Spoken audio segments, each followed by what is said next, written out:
Oh, what?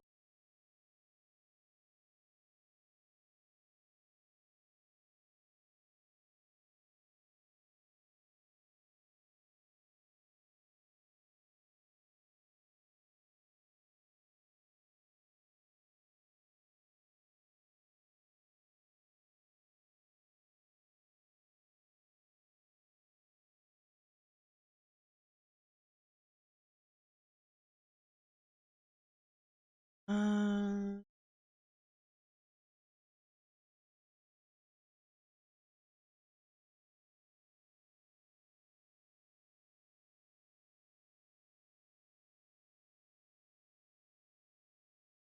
Karen.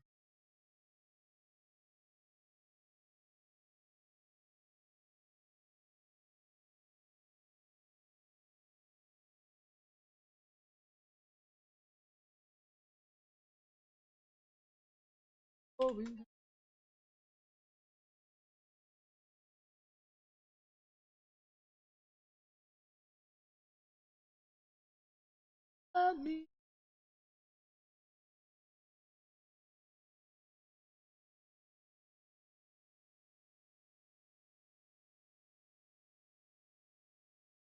Baby.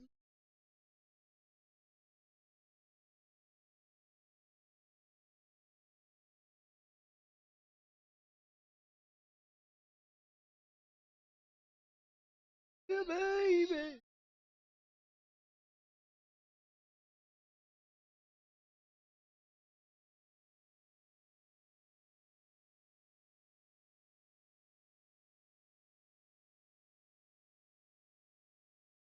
Take my breath away.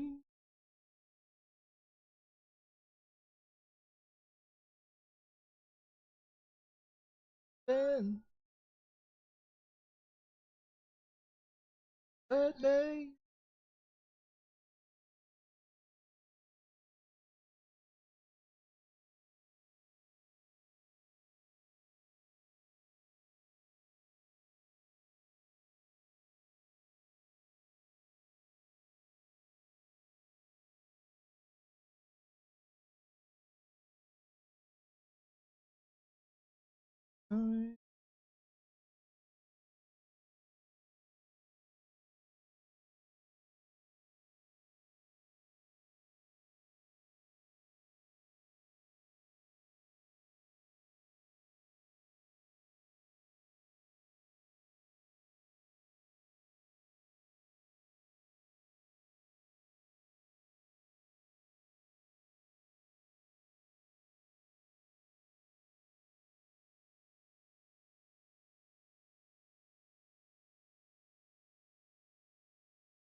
You.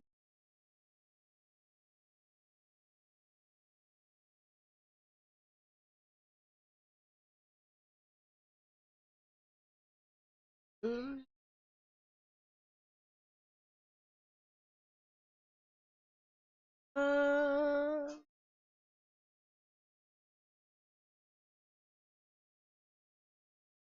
Hell yeah, baby.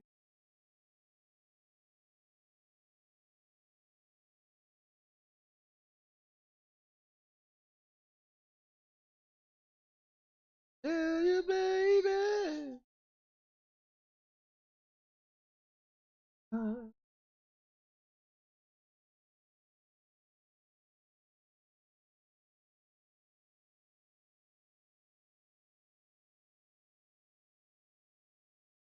hmm.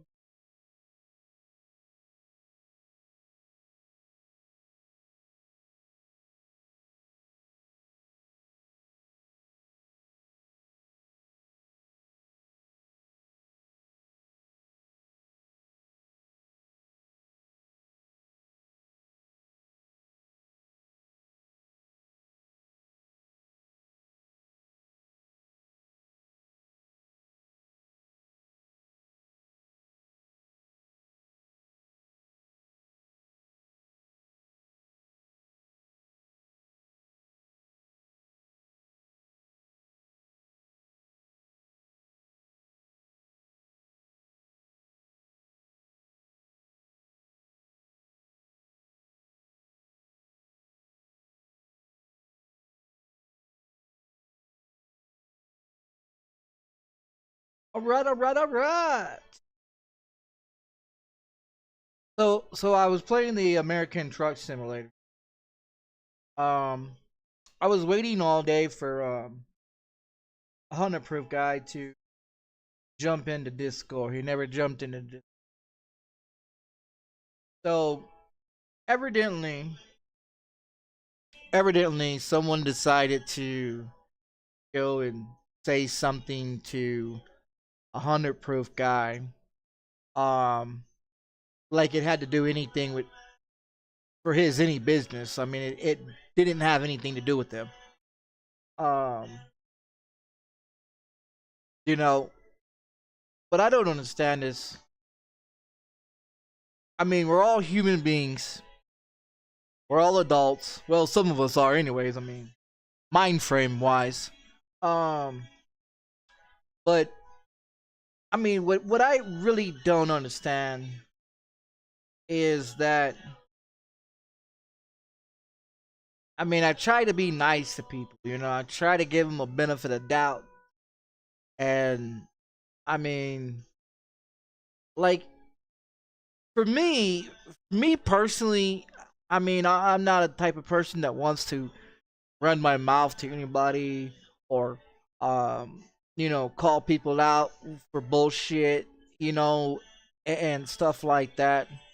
I mean, I try to be nice to people, and I try to get to understand their point of whatever you want to do. you know Now, what I don't understand is when people decide to make decisions that affect them and other people and their livelihood, and shit like that. Then they want to start trying to act like they like everything's cool with somebody, you know. And my problem is that if someone has a problem, speak up, and this guy, everybody knows, you know, Mojo, seems to, you know, now he's got to the point where he knows I'm watching his streams. You know what I mean? I'm waiting for him to say something about me, and he knows that. You know what I mean? He's waiting for me, for him to give me a reason. You know, and the issue of it is like I told 100 proof in his chat, I didn't have a problem with him. I didn't have a problem with Mojo until Mojo started disrespecting me. You know what I mean? And that draws a line for me. I don't give a fuck who you are. And I try to be kind to people, and I try to be nice to people, and I try to let them know, hey, it's not a great decision to go down that road with me. I mean, because I've had a lot of people I've had to deal with, and what I don't understand is that why is it always the white people? I mean, my fucking skin color is white, guys. My skin color is white. You know what I mean? I don't know what you looking at. I don't know what you seeing, but my fucking skin color is white. I am not a privileged motherfucker. I didn't get raised up with money in my pocket. I didn't go to prep ass schools. You know what I mean? I didn't have a fancy ass fucking job. I didn't have mommy and daddy's money. You know what I mean? I grew up like every motherfucking person in the world that grew up in the hood, grew up in bad territories, and uh poverty, and issues with, drug communities and gangs, and alcohol, and burglaries and car thefts and robberies. You know what I mean? I didn't grow up in no fancy rich ass city, living in a fancy house. I lived in a fucking trailer park when I was growing up as a kid. You know what I mean? So I know where I came from. You know what I mean? I never forgot it. Never want to go back to it. But I have survived 37 years with all the shit that I've gone through in my life, with all the prison times that I've gone through, all the court cases, all the crimes that I've committed, all the people I fucked up and hurt. You know what I mean? With not only knowing the fact that all my family works for the government, and YouTube, you can fact check that if you want to. You know what I mean? You can fact check that YouTube if you like, to find out where my family is from and who my family is. You know what I mean? Since you're considering always going in there and screwing with my videos and putting 18 plus and doing all this other shit that you're doing in my videos. Don't think I'm not paying attention. You know what I mean? That's why you just sit here and watch me go into my YouTube channel and type in 18 plus and no kids and no Karens and shit like that, because YouTube evidently has a problem with my conversations. And that's fine. You know, if YouTube got a bunch of virgin ears, you know, and think that everybody is supposed to talk properly and supposed to kiss each other's ass, you know, that's YouTube's deal, you know? You know what I mean? YouTube doesn't pay me to sit up in here and stream. YouTube doesn't pay me for my videos. You know what I mean? They take money from me instead of paying me for my videos. You know? So, I mean, I try to be kind and nice to them, but when they sit up there and keep fucking with my videos, you know, it already states in my channel, no kids. It already states, it's already clicked and checked marked for no children, okay? It's already checked and marked for 18 and older. It's already checked for only adults and private, inappropriate typing that isn't allowed in my channel. That's already clicked. I've already made steps and measures so YouTube doesn't have to go in there and screw with that. But they seem to think that everything I speak about or say about is copyright or violations. Like, I mean, YouTube, you seem to have a problem with my conversation. If you want to fact check me about anything, YouTube, you've got to show me a document. You got to show me a document of stating that you have the rights to fuck with my videos. Because when Mike Johnson steps on the Senate, room and speaks about how these big corporations are silencing people, and this goes for you too. I hope you're listening, because evidently you paid attention to my American Truck Simulator Halloween update, where you marked my shit copyright and banned from other countries watching my shit. You know, so I mean, I already know you fuck with my shit. You fucked with every video since I've made in the last couple of days, and you keep fucking with it. You know, you claim copyright this and copyright that. Ain't nothing copyrighted. I'm not stealing nothing from fucking nobody. I'm not getting nothing from nobody. What the fuck I say, what the fuck I stream about is what the fuck I'm doing. So if YouTube, if you've got a fucking problem with that, you can send me a fucking email and a phone number where I can contact you, and we can have a discussion about the fucking rules and regulations and rights of peoples. You know what I mean? If you would like to have that discussion, and I can give you my brother's name and my sister's name and my grandfather's name and everybody that's in my family that works for the government, if you like, so you can go fact check that shit too. You know what I mean? If you really like to do your real work on it, you know what I mean? Since you trying to silence me with anything that I speak about, a lot of people ain't gonna sit up in here and talk about, oh, they got family working in the government. People frown on that. You know what I mean? But YouTube seems to think that they're gonna keep fucking with me. You know? If I wanted to, YouTube, you know what I mean? I can talk to some people if you like. You know, and the ones that keep fucking with my videos, I can have your job if you want that. You know what I mean? I mean, it's bad enough that I'm already paying you people so I can stream videos and not get paid for what I'm streaming. But you keep fucking with my videos. I'm not over here doing anything inappropriate. I don't got my clothes off. I'm not doing drugs on the motherfucking on the camera. I'm not getting drunk on stream on the fucking video. I'm not harming nobody or doing anything that isn't possible of doing. So stop fucking with my videos.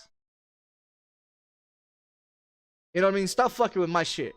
Go fuck with someone that is committing crimes with guns that's coming up on YouTube and showing YouTube that they got guns and weapons.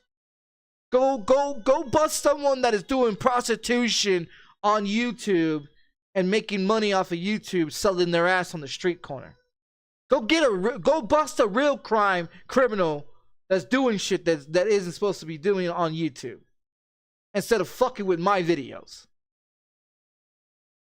I mean, you got motherfuckers making YouTube videos of how they're breaking into Walmarts and gas stations and robbing motherfuckers and burglarizing people's homes and beating the shit out of people and getting drunk and having sex on streams and doing drugs on streams and doing all this other shit on streams, like child rapists and shit, being pedophiles and shit on YouTube.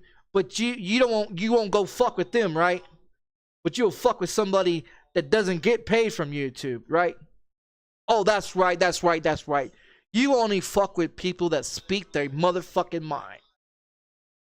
Is that right, YouTube? You only fuck with people that speak their mind and speak the truth, what really goes on in this world. You know what I mean?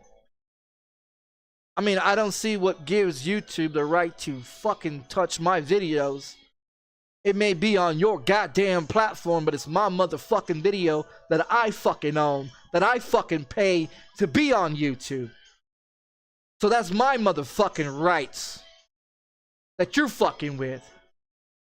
And if you don't appreciate the way I speak to you, maybe you should go and live in the hood for a while, where you grow up to listen to nothing but curse words instead of real conversations. And then you see where the fuck I come from. Cause I ain't no regular ass motherfucking white boy. I ain't no motherfucking wigger or trying to be a wannabe motherfucker out here either. I'm me from 100% from the time I lay my motherfucking ass to sleep to the fucking time I get up. I'm 100% all time. No lies come out of my goddamn mouth at any fucking period of time. I wasn't raised that way. I wasn't raised to be a liar. Nothing comes out of my mouth, motherfucking lies. So YouTube, you can cut your shit out, or I'll take my videos to another goddamn platform that isn't so fucking tied up, and I'll take my money to another platform and make videos over there and actually get paid for my shit, than be over here getting fucked by YouTube trying to censor me with the fuck I say. Because I have no problem picking up a phone and calling some people in my family and have YouTube fucking shut down. I have no problem with it. I have no problem contacting motherfucking Elon Musk or motherfucking Anonymous or any other hackers that I know that'll fuck your shit off. Ask Sony. Ask fucking Microsoft. Ask bank account, banks in the world. Oh, they love fucking with people's shit. So I mean, evidently YouTube don't respect motherfuckers that make content. I'm not showing people how to do drugs. I'm not showing people how to drink on stream. I'm not showing people pornographic bullshit. I'm not harming nobody. I'm not fucking showing people how to do glitches on video games or show people how to cheat on video games. I'm not showing people inappropriate shit on fucking my streams. I'm not directing curse words to anyone unless I say your name, then the curse words are to you. But YouTube thinks, oh, because I curse, I'm inappropriate. Man, I'm 37 years old. I'm a curse from the time I wake up to the time I go to bed. If YouTube doesn't like it, well, fuck you. That's how I think. You're not gonna change my communications with your wannabe proper communications with a stick up my ass like a puppet. It's just not gonna happen. So you can fuck off of that shit. But anyways, so anyways, you know, so I mean, I appreciate. I mean, I really do appreciate the people that watch my stream. You know what I mean? I appreciate the comments. I appreciate the, you know, I really don't get any comments in my videos. You know, because people don't want to follow or subscribe or whatever, and that's fine. That's fine. You know what I mean? That's I have to make everything 18 and older because, you know, like I stated, YouTube, you know, want to screw up my videos. You know, and I have to put in there no kids in the title, and you know, click the little check box and put it into the description of my shit. You know, as you already see it, as it already states. You know, it states in the damn thing. You know what I mean? It just doesn't make any sense.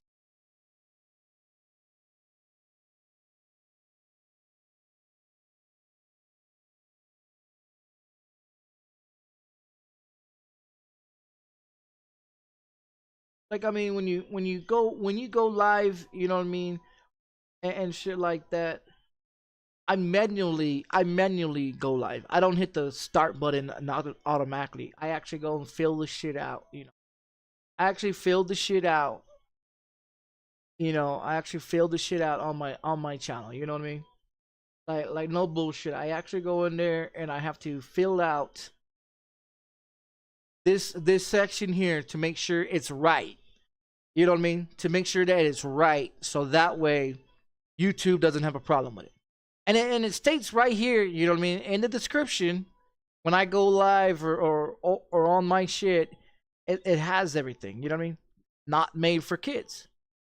You know, and they still somehow motherfucking go in there and slap a 18 plus on it and says, "Oh, it's made for," you know, like come on, get real. And I'm gonna show you what I mean. I'm gonna show you what I mean. Like, where is it at? Like when you go over here and you go to studios, right? You go to studios and you go into content. Go hit the live button over here. What is this shit say right here? I didn't put that there. I didn't put that there. And you see the restrictions, right? That was my American Truck Simulator video that I did today. This is what YouTube did. This video is age restriction. Viewers must be signed in and at least 18 years older to watch. Okay, I didn't put that, but that's what YouTube did.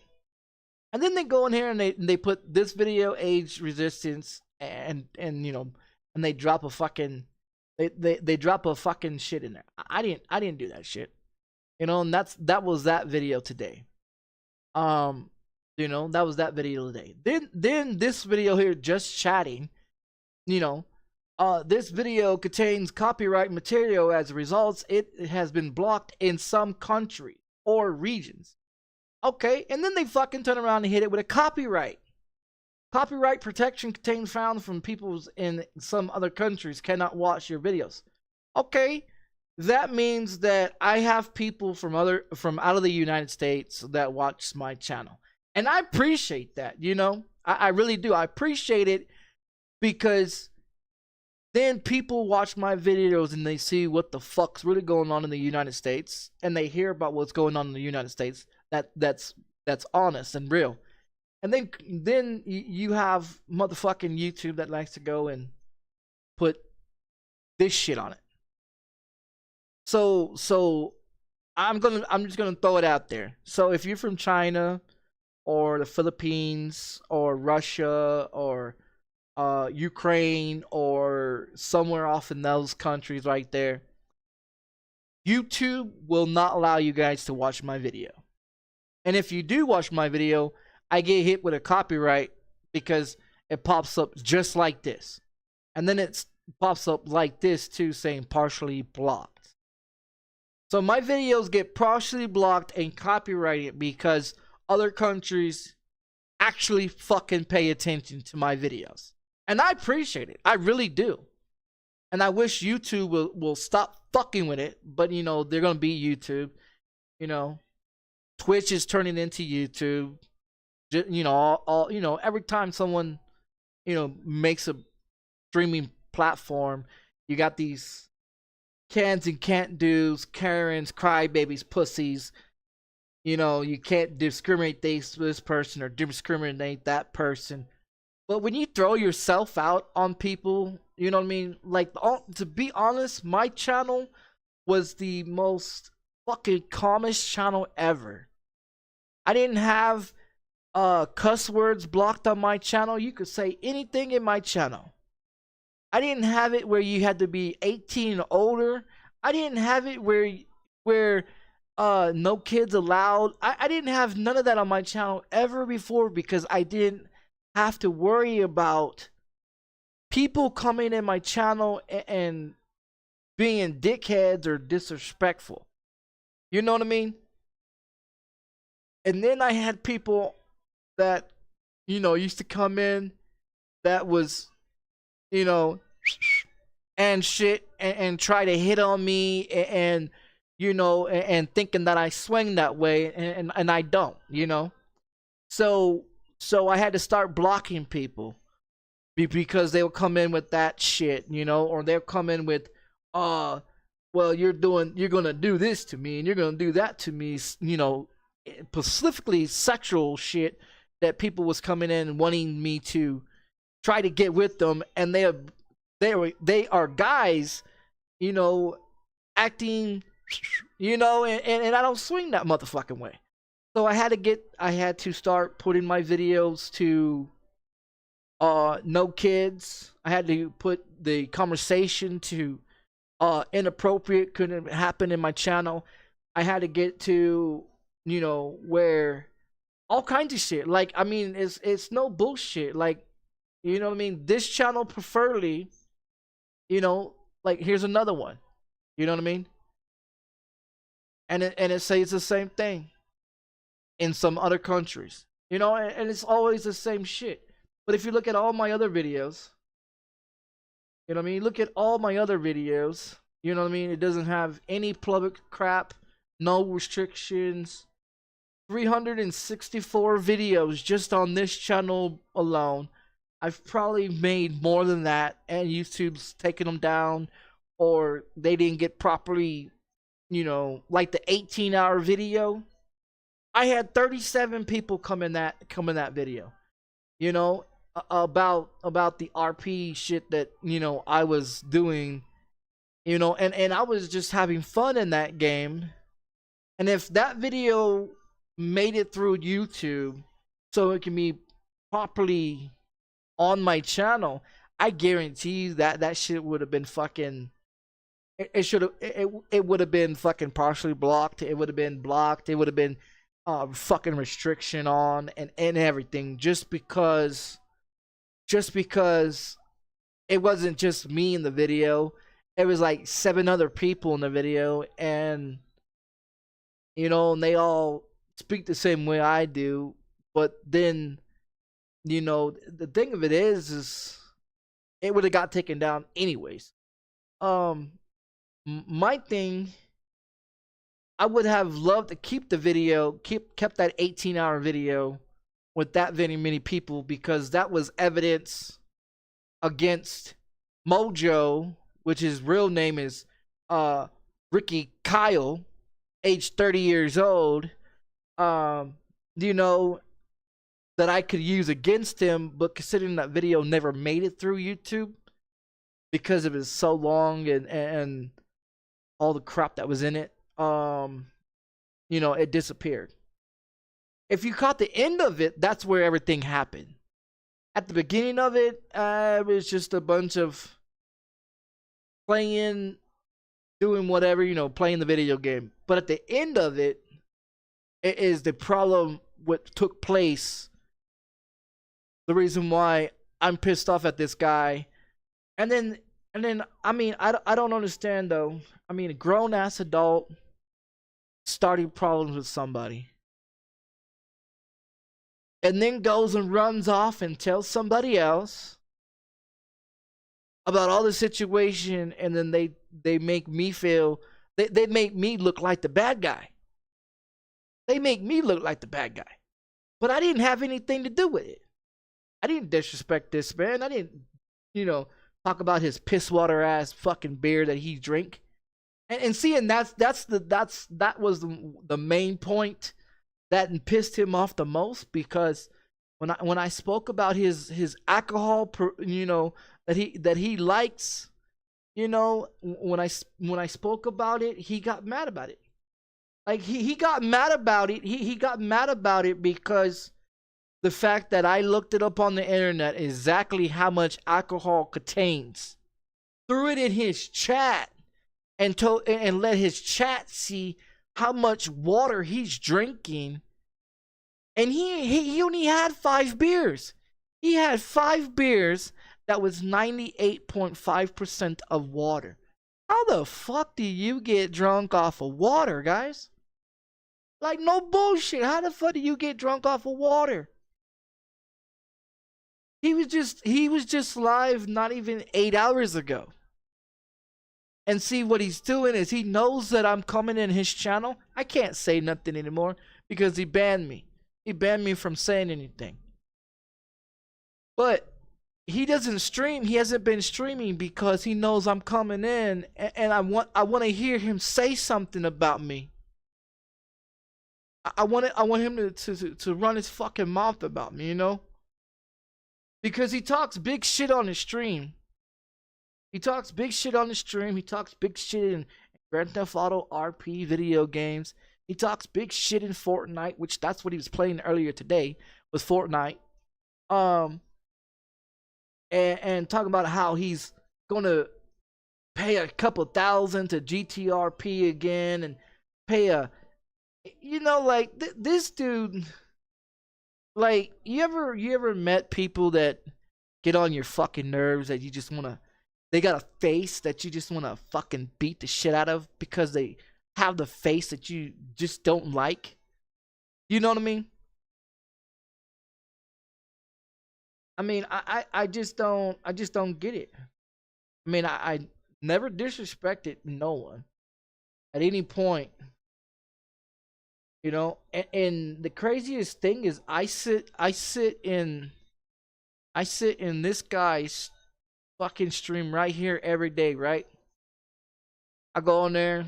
If he gets up like 4 or 5 in the morning, I go in there and drop a hi. How's everything going? You know, what are you gonna play today? Maybe I'll join you. You know, I've been following this dude on Twitch and YouTube for a very long time. You know, and for this guy that I follow want to sit up in here and take this fucking douchebag's fucking side on any point. I don't know why this guy went running to this guy. I mean, this guy's 30 years old. He's 52. What is anyone gonna do? You know what I mean? Like, I called this guy out to meet me in real life person, face to face, not on a video game, not on a fucking streaming, just face to face. And he sat in his stream and said, "No, I'm not gonna do that." But he sits in his stream and he disrespects people. You know what I mean? He goes on video games and he disrespects people. He goes on dating websites and he disrespects people. I just watched his most recent video where he was talking shit and he had mumbled it. You know what I mean? And I turned my speaker bar all the way up just so I can hear what he's mumbling. because he's the type of person that he literally sat in Fortnite and disrespected a black person. A black person killed him. You know what I mean? And he called him a fucking wigger or whatever the fuck he called him. That had to be offensive to a black person. You know, and I'm not stupid. You know what I mean? And he tried to not say it where his microphone picked it up. But the thing of it is this dude likes to say things behind people's backs. He likes to say things under the microphone where people can't hear him. You know, he likes to say things that he knows he'll get his ass whooped. I mean, when you call out a grown ass man to meet you face to face and he's like, no, I'm not gonna do that. I mean, what do you call that shit? I mean, you got balls to sit on your stream and run your fucking mouth to somebody, but you ain't got balls to meet in person? I mean, come on. I mean, you gotta get real. I mean, if you out here doing that type of shit, he's a weekend warrior, keyboard warrior, you know, on the weekends. And wants to work during Monday and Friday. You know what I mean? And then when he's not working, he wants to be a keyboard warrior. Act like he's big and tough. I mean, the dude's skinny. He's skinnier than I am. He's shorter than I am. You know what I mean? I mean, fuck, dude. Like, this guy has no respect for nobody. And I sit in 100 Proofs chat every day and I watch people come in and disrespect this 52-year-old man. I have never came into anybody's chat and disrespected no one. Ever. Unless they was talking about me, then I would say something. But today, I woke up, you know, feeling nice, gonna jump on here. Already made a plan, jump on here. Update everything on my PC, you know, make sure it's all running. Hit the live stream button, you know what I mean, and do American Truck Simulator, do a Euro Truck Simulator, update Halloween, and listen to some music and chill, you know. And fucking I get on there, I jump in the kick, tell this old man, you know, how's everything going, whatever. Seen him on iRacing, you know, and the first thing out of his mouth was, you don't need to be talking about people this way, and you don't need to be saying this or doing this. Like, whoa. Dude, you've been to prison and done more time than I have, and you're over here trying to protect this 30-year-old punk bitch. Like, you served more time in prison than I did. And you know goddamn well in prison nobody takes that disrespect.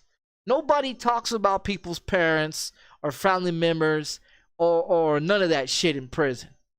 That's an automatic motherfucking ass whooping. Disrespecting somebody in prison, disrespecting somebody's family members in prison, that's an automatic get your ass beat the fuck down or shanked the fuck out of. You know what I mean? And for this 52-year-old man to want to stand up and defend this fucking piggy bank motherfucker that he gets money from, you know what I mean? Like, I literally sat on his stream all fucking night and watched how many people gave him fucking money, dude. Like, literally gave him fucking money. And I'm supposed to sit here and do what? Like, without your little piggy banks that's in your video, you know what I mean? You got no money. Without your little piggy banks that keeps giving you money so you can do whatever you want to, you know what I mean? In your shit. I mean, come on. I mean, I love how, you know, these streamers can say and do whatever they want. As soon as they get affiliated, you know.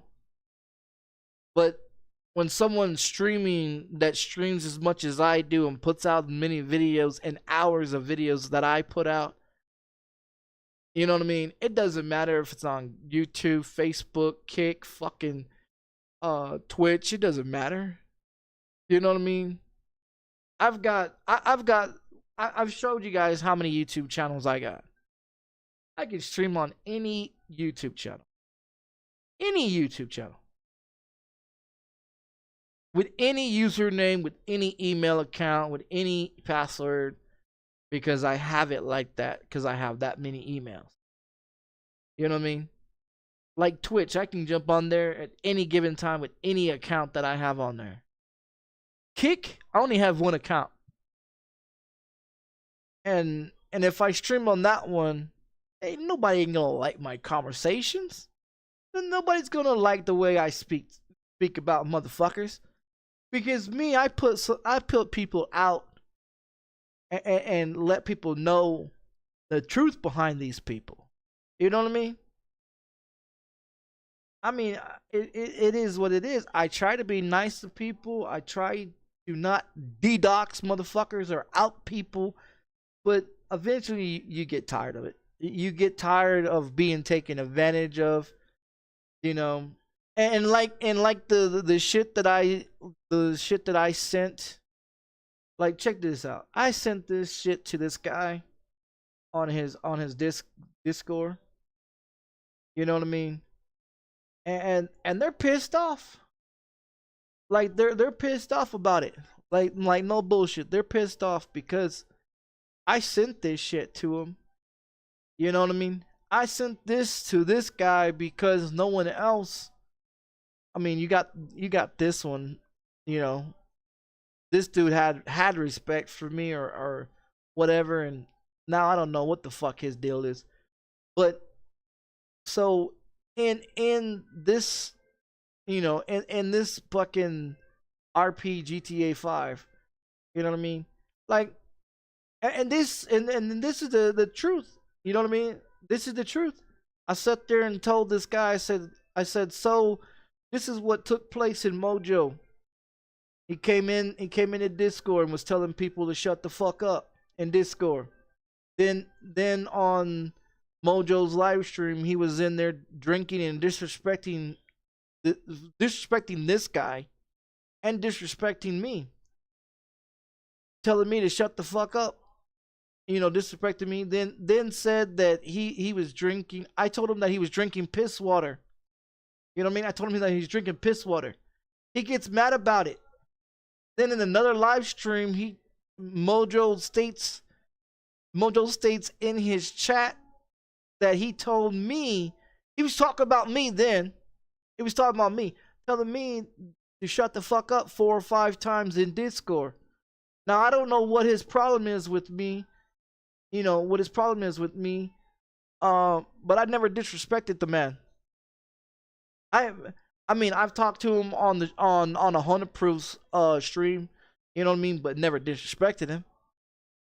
You know, and this guy, you know, thinks that he's privileged, thinks that he can say and do what he wants. He tells people that he's better than them. He tells people, "Oh, you want to see my bank account? You want to see my bank account?" And then pulls up his bank account and shows it to people on live streams. Like, dude, do you not understand that if I cared about your fucking money, all I have to do is fucking hack into your shit and take your fucking money? Do you not understand that? I mean, look how many banks are out here getting hacked into nowadays. Look how many banks are getting their money taken out of their bank account. People wondering where their fucking money's coming up missing at. You know what I mean? It's not hard for me to contact some people and say, hey, I want this motherfucker's bank account sitting on fucking zero with a note saying fuck you. You know what I mean? Take his money and do whatever the fuck you want with it. As long as you don't get traced, you know? Cover your fucking tracks. You know? Or take his money and throw it in an offshore account somewhere the fuck off where he ain't never gonna find it.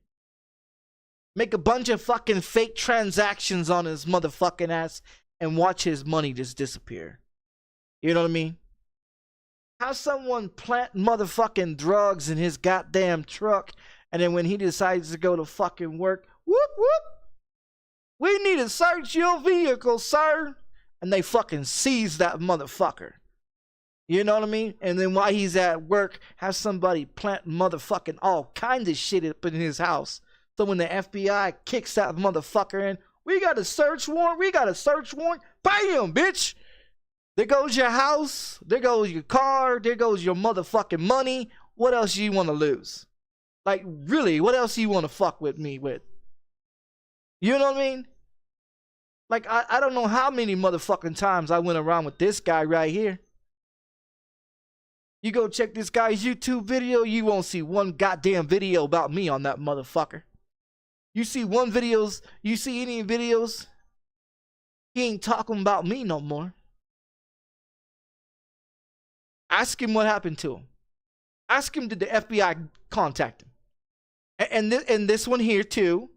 And this one here too. And what's the other one? Where's the other one at? What is his name? Wesley? You know what I mean? Like, come on, dude. Like, do you not know? Do you not know? You know what I mean?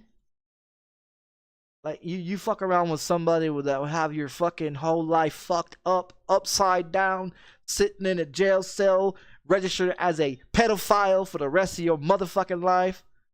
You know, and he has videos. He has a video on his live stream. Matter of fact, he has a video on his live stream of him talking to girls that's on Omega and Monkey app. You know what I mean? And those chicks are fucking what, under the age of 21? He's 30 years old. Why is a fucking 30-year-old talking to someone that's younger than 21 years old? Can anybody tell me? You know what I mean? I'm 37. You think I'm gonna go talk to a bunch of motherfuckers that's younger than 21? I don't fucking talk to women that's motherfucking 2 years younger than me. You know what I mean? If you are 2 years younger than me, I'll talk to you. You know?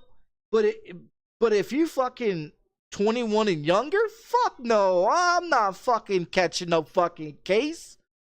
You can't believe the motherfucking women out here in these nowadays. You know what I mean? They may look like they fucking 21 or 18 or whatever, and supposedly got a fucking identification, and then a whoop whoop comes up on you, and the bitch sits there and says, "Oh, officer, I'm fucking 15, officer." Whoop, whoop, whoop, whoop. This dude's gonna be registered as a sex offender. You know, like, come on, dude. You gotta pay attention to the fuck you fucking with.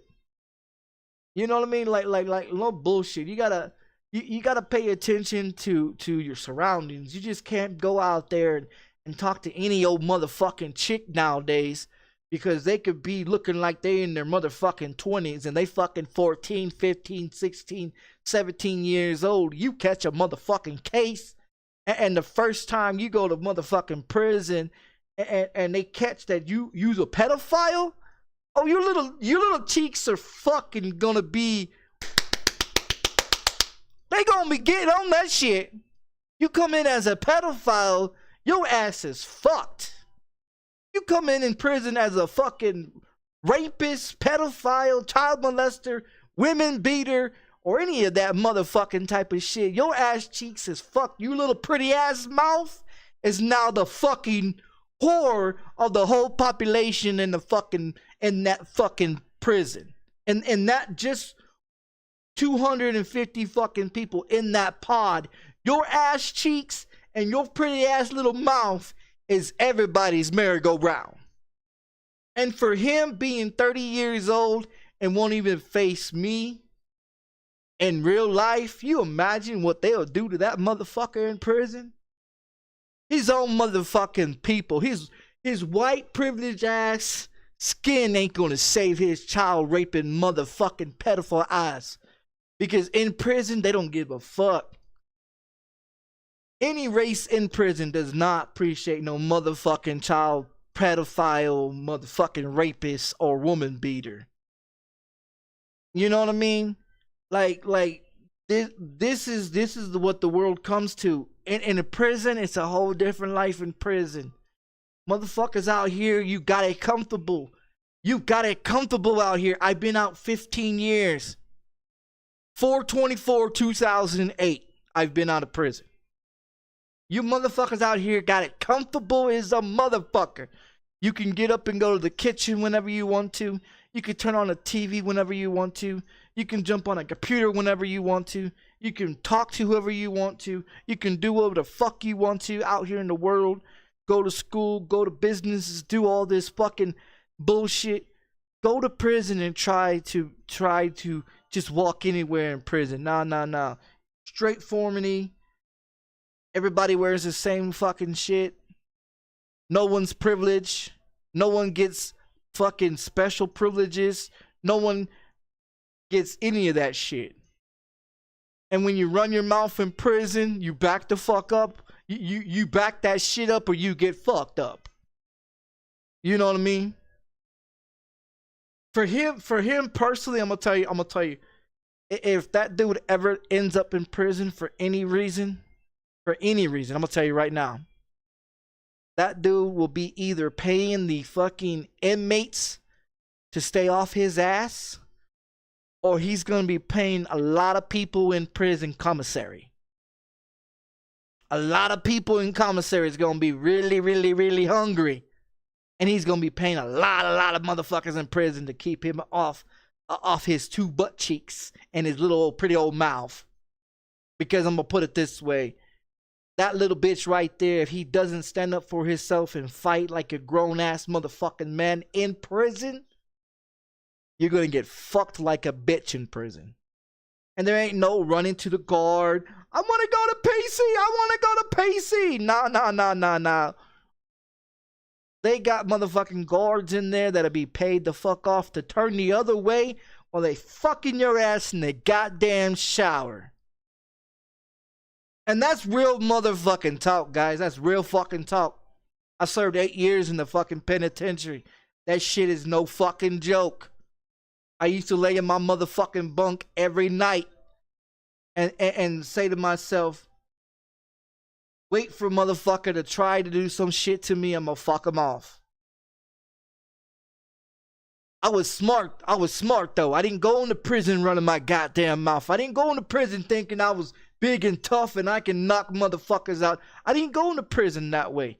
I went to prison to do my fucking time and my fucking time only. I did not go to prison for nobody else. I didn't go to prison to do someone else's time. I didn't go to prison to have someone run their motherfucking mouth. I went to prison and my first obligation was to hit the biggest motherfucker in his goddamn mouth to show him that I was no fucking bitch and no fucking punk and that motherfucker and nobody was gonna fuck with me. When I first went to prison, I did what I had to do to show motherfuckers that I was no bitch in prison. You ain't gonna talk that shit on the prison yard and think I'm not gonna shank your fuck ass. I did 6.5 in juvenile in TYC, Texas Youth Commission, where I was in there with murderers, rapists, drug dealers, that was children, that was teenagers, that was in there for murder, capital murder, was in there for running old people over with fucking cars. I had a dude from Dallas, Texas named Jermaine Galloway, a black kid. He was 16 years old. He was facing from the time he entered TYC to the time he turned 21 when they was going to meet him at the fucking gate to pick him up, to put him in big boy chains and take his ass to the big house, the next step to the big house. Because he was there for murder. He was there for raping and murdering an old lady in Dallas, Texas, with three other people that ran up in this old white woman's house, kicked her house in, and fucking raped her, and then took a hatchet, if you know what a hatchet is, and took it and shoved it off into her vagina and killed her. But they fucked up because they left their DNA all over her. They left their DNA all over the house. That's how he was busted. That dude is now registered as a sex offender, a rapist, a murderer, and charges on burglary habitation. That dude was, what was he, 14? He was 14 years old when he committed his crime. He was 14 years old. I met him when he was 16. That dude is probably, that dude is what, I think he was what, a year or 2 years older than I am. That dude's in his 40s and he's still sitting in prison. And when he gets out, he's on parole for the rest of his motherfucking life. And he was just a teenage kid, being a wannabe gangster that came in as one gang, left that prison claiming another gang, and was getting fucked up by motherfuckers because they found out that he was a rapist and shit like that. Now, no bullshit. I know a dude named Oscar Fabella, a tall, linky, 7'4" motherfucker that was Hispanic, that was supposed to have been taking care of his brother and sister. Instead, he was a 14-year-old, 13, 14-year-old kid that raped his two brothers and sisters that he was supposed to have been babysitting, that his parents left him to watch. Why? I don't understand. But he raped his own brothers and sisters, then came to TYC, Texas Youth Commission, and I found out what the fuck he was there for. And he ran off the mouth. He ran off the mouth to me, and I kicked him in his motherfucking head, and he stabbed me in the foot with a pencil, and I smashed his motherfucking ass. Like, no bullshit, I smashed that motherfucker. That dude had 2 broken arms and a broken fucking jaw, sitting in the goddamn infirmary, fucked up. And that was in 2003 when I fucked his ass off. I was a teenager myself. So the fact of it is, when you sit up in here and you think that teenagers are not capable of doing the shit that you think that they're not, you're mistaken. Teenagers are the worst motherfuckers, because then you think they're innocent kids. They're not. If they're anything like me, and how I grew up, shit, car theft, burglaries, robbing stores, kicking in doors, doing all that shit. I'll wait until my parents go to sleep. I'll jump out the fucking window, jump on the bike, go downtown. You know what I mean? Peep shit out. I always peep shit out. Anything I did, I peeped out. Always had fucking gloves on. Always had where they could never get my DNA. Watching TV and learning how people was stupid about doing their crimes made me do shit better. The only reason why I ever got busted doing a crime, because my mother turned me in. I got caught one time when I was 19 in a drop top white convertible that was in a construction yard that I jumped into and stole, hot wired and stole, and drove down the goddamn freeway. Took it to another city and was cruising around in the motherfucker because I wanted to. I was homeless at the time. When I did it, and then got pulled over because I didn't know that you can't go to public parks in Texas after 10 o'clock at night. I didn't know that. You know what I mean? Because I spent all those years in prison as a teenager, so I didn't go to have no prom. I didn't get my first car. I didn't get to have a driver's license when I was 17 years old. Fuck, I didn't even graduate fucking high school. Like, no bullshit. I didn't even graduate. My last year of school out here in the world before I was incarcerated was fucking 7th grade. 7th grade was my last fucking school year before I went to prison. When 9/11 happened, I was sitting in juvenile facing 18 months to until I was 21 years old in Texas Youth Commission in Midland, Texas. When 9/11, on the day 9/11 happened, we was all in the rec area where the TV was at in juvenile, and we was all gonna watch a movie, and then breaking news across the fucking TV. Twin Towers just been hit by a 747 Boeing airplane. Oh, there goes another one. Holy shit! You hear it on the fucking TV. What the fuck is going on in the fucking news? You know what I mean?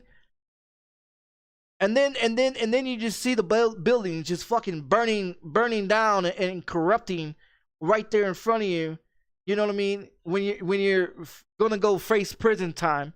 Now, if you contact the juvenile detention center in Midland, Texas, and ask them, do they know a Michael Brown? White male named Michael Brown. And if some of the staff members that I know that I fucked up, if they still working there, I mean, I don't think they're still working there, because now they're in their fucking 40s and 50s and shit, you know. Maybe somewhere around close kicking 60.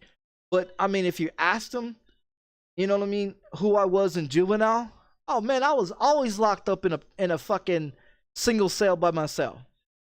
I mean, you got in juvenile, you got the regular cells with the other juveniles. You know what I mean? But me, I couldn't stand other motherfuckers. Be in the shower, and the motherfucker next to me is over there fucking singing and shit in the shower, you know, and making a bunch of motherfucking racket, you know, while you're taking a fucking shower, you know, or be sitting at the table when it's fucking time to eat chow, and motherfucking dude over there trying to take food off your plate, and you get up and hit that motherfucker in the head with a goddamn tray and split his motherfucking forehead open. Like, that's the motherfucking type of person that I was in juvenile. In juvenile, as a kid, I did not put up with that shit. My brother, my own personally brother, that's a year and 6 months younger than me, that served 10 years in the army, that is a veteran, that gets paid from the government every month, being a veteran.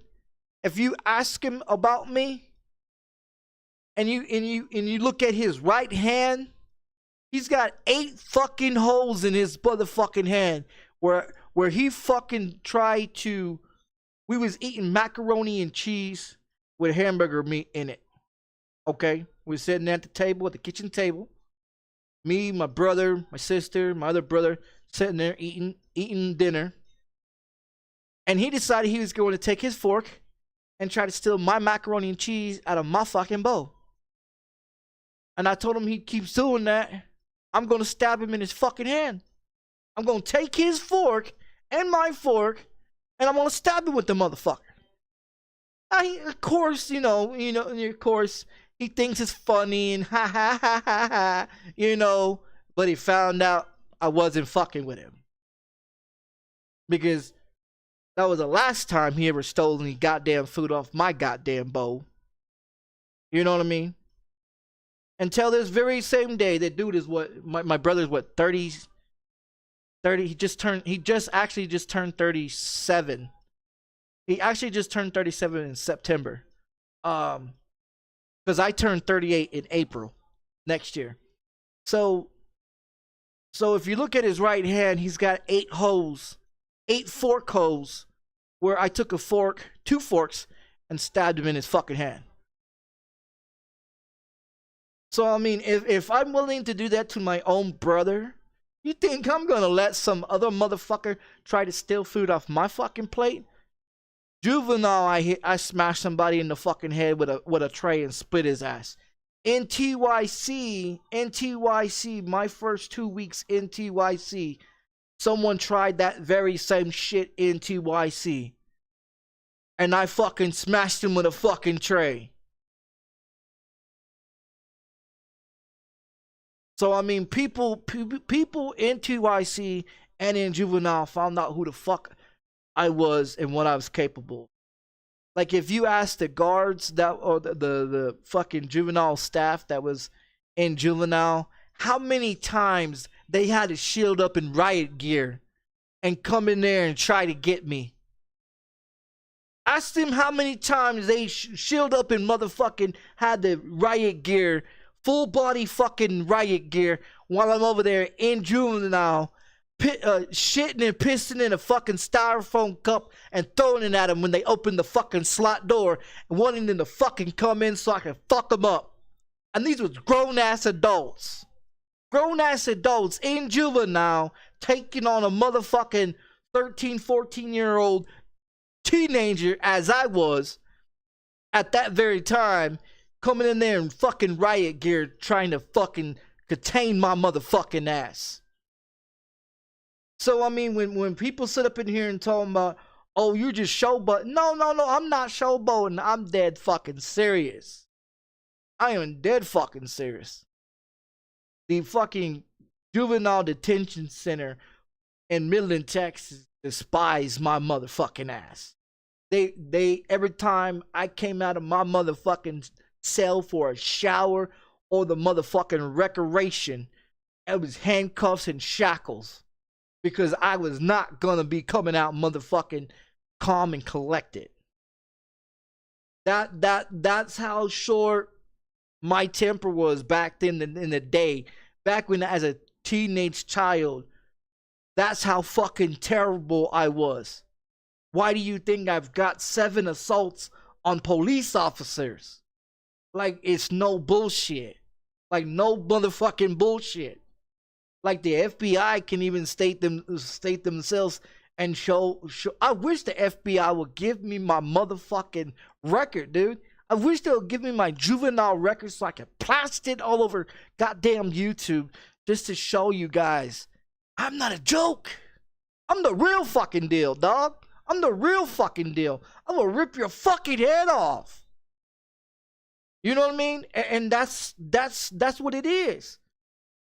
I mean, like, no bullshit. Look it up. My TYC number is 10-10-414. Texas Youth Commission. Prison ID number 10-10-414. Michael Brown. That is my motherfucking prison number. West Texas Pyote. Between Midland and Monahans is where it's located at, where I was at.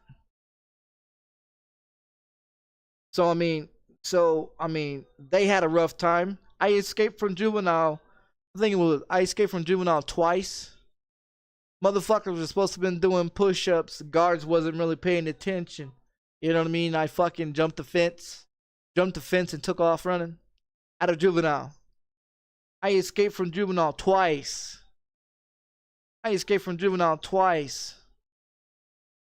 That's why every time I went to juvenile, they got tired of my shit.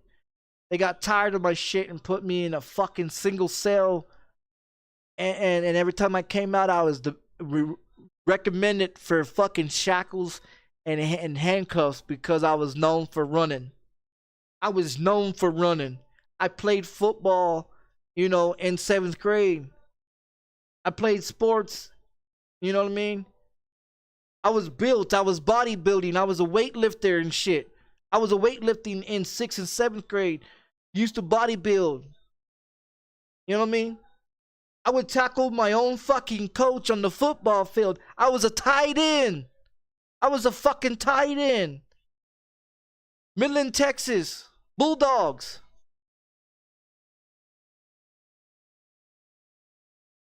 You know what I mean? I played sports. I did swimming. I did track. I did fucking baseball. I played basketball. I played fucking tennis. I played all kinds of sports. Played all kinds of sports. I loved it. I was a fucking jock. I was a fucking jock, but I was also a fucking bully. I was also a bully. Motherfuckers want to talk shit at school. I go to school and beat their ass for their fucking lunch money. There is a neighbor that lived next door to us, in Corpus Christi, Texas. Me and my homie, and everything decided we was gonna break into my next door neighbor's house because we could. You know what I mean? And that was what, when I was what, 8, 9 years old, fitting through one of those windows that you have to use the crank that was in the bathroom that has like the 3 separate glass windows and shit. You have to use a crank from the inside. You know, we pulled it up and I squeezed my ass through that motherfucking window. There was a hot ass chick that lived there. I used to watch her when she swam around in the swimming pool. She was like 4 or 5 years older than me. She fucking hot as a motherfucker. I knew every time she took a shower though, because the bathroom light came on, and they had a window that was where the shower is at, and you see that square window where they put the shampoo and the bar soap in the window and shit. It has that fucking funny looking window that you couldn't see in, you know what I mean? And you could barely see out of it. But you see her in there washing her hair and shit and all that shit, you know. And I used to sit at my window every night when she go take a shower, waiting for her to go take a shower, you know? Cause I liked her, but I didn't have enough fucking balls to go talk to her, you know. But she was like 4 years older than me. She wasn't gonna fuck with somebody like me. You know what I mean? Like I was that type of motherfucking guy. I was interested in chicks, you know. Hell, check this out. I used to play house. With this chick down the fucking block that was 2 years older than me. Now, I didn't understand what the fuck was house. You know, we play house, right? So it's a plastic toy house, right? You know what I mean? Fucking 8, 9 years old. She's like 12. I think she was like 11, 12 years old. Older than me, you know? Older than me. Because like I said, I don't fuck with chicks that's younger than me. I don't do that. I don't do that shit. You know? So we sitting there playing house, you know, and she's like, "Oh, I'm gonna be mommy and you be daddy," and I'm like, "What the fuck is you talking about?" And evidently, her parents was very sexual active in front of her, you know. I didn't know. I didn't know that, none of that shit, you know. Fuck, I was a goddamn virgin until I was what 9 years old. Got my dick sucked by this chick that was 2 years older than me. Sitting in the fucking playhouse. She's like, "Well, I seen my mom do this one time, and she got on her fucking knees and unzipped my fucking shorts and went to town on it like a fucking lollipop." I was like, what the fuck? You know, and I was 9 years old. 9, 10 years old. You know what I mean? So yeah, I learned a lot. White bitches will suck you off any fucking where. But anyways, you know, and when I got a little bit older, you know, when I got in, what was it? I was in what, middle school, 5th, 6th grade. I found interested in this one chick. She was in what, 8th grade? I think she was 8th or 9th grade. You know what I mean? And I met her one day at the public swimming pool during summertime. I talked to her or whatever, and found out that she was passed around like a fucking yo-yo, you know. So I'm like, so I talked to her, you know. Shit, we got kicked out of the public swimming pool because the bitch was doing some naughties, you know, doing some naughty shit in the swimming pool. "Hey, y'all can't be doing that shit in the pool. We got children in the pool now. Hey, you two, you out of the pool. I'm gonna call your mommy right now." You know, type of shit, you know. And she was like 16 years old, and I was what, 13. 14 years old, somewhere around there. And this chick, she showed me a fucking hell of a good time. You know? I've always found interesting in older chicks. Always have. My ex-wife is 6 years older than I am. My ex-girlfriend, she just turned 38. Matter of fact, she just turned 38 today. That's my daughter's mom. My son's mom, she's 6 years older than I am. You know what I mean? So, and I don't fuck with no one younger than me. You know what I mean? I never have. Never motherfucking have. When I was 20 years old, 22, 23 years old, I was fucking with a 41-year-old chick. Like no bullshit. I was fucking with a 41-year-old chick that did 15 years in the fucking penitentiary, that didn't have dick for fucking 15 years. And she loved cocaine a lot. We fucking snort, and fucking blow all fucking night. Drinkity, fuck like goddamn motherfucking rabbits. You know? That was before I tried to commit suicide. But I mean, it's just the fact that, you know, I don't fuck with nobody younger than me. 100% I don't fuck with no one younger than me. Because I ain't some sucker ass motherfucker, you know what I mean? I fuck with grown ass adults, fucking grown ass motherfuckers, you know? You know, and I've always fucked with grown ass people. When I was a kid running around, you know what I mean, as a teenager and shit, I used to hang out with the older folks, you know, the older motherfuckers. For knowledge and understanding of the world. You know what I mean? I was not just some regular ass kid. You know what I mean? I was out there learning from older cats, older adults that was in their 60s and 70s, you know? And so half the time my thinking process is not even my fucking age limit thinking process. My thinking process is 50s, 70s, you know, 80-year-old fucking process. You know what I mean? On some grown shit. A grown shit that, you know, motherfuckers in their 20s and 30s are trying to figure the fuck out, you know? Because I hanged out with grown adults that I learned from about the world and the shit that goes on in the world. How to get away with shit, how to do shit more, you know, undetected. I mean, I could care less if the FBI watches my channel or the police department watches my channel, because everything I done, everything that I speak about, I did that shit when I was a kid, a teenager. So they can't come back and say, oh yeah, we're gonna bust you for that one. Yeah, we're gonna do this and this and this and this. Hey, you can't get me. That shit's done. I'm a grown adult. This shit happened when I was a child. If you wanted me, you should have got me then, not fucking 30 years later. You know, but that's why I'm able to talk about the shit that I done as a kid, because I know I can't be busted for anything the fuck I did as a kid. Like, I mean, I'm not a child no more. You know what I mean? I'm not a child anymore. I'm a grown ass adult that, you know, and that's why I say about, like, some of these video games that they put out, I did those video games in real life before those video games even came out. Like, Grand Theft Auto came out in 2013. Man, in 2013, I was, what the fuck I was doing? Oh, I was already living at this apartment complex. Streaming on YouTube in 2012. Before Grand Theft Auto 5 even came out.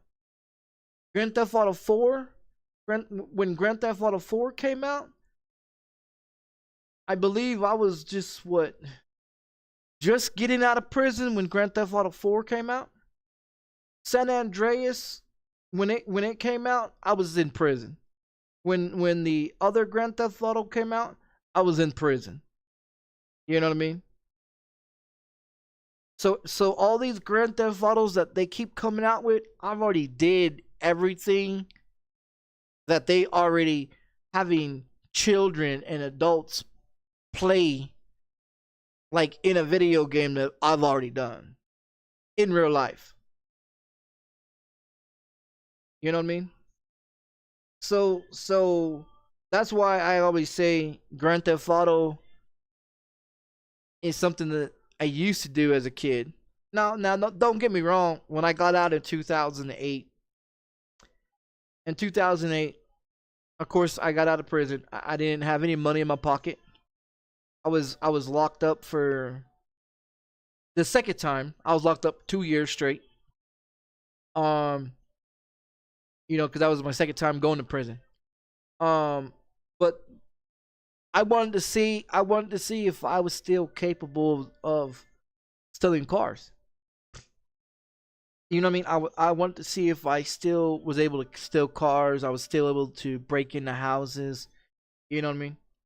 So, in Midland, Texas, I passed the train tracks where there's a car audio, a car place, a mechanic shop or whatever that does body and paint and all that.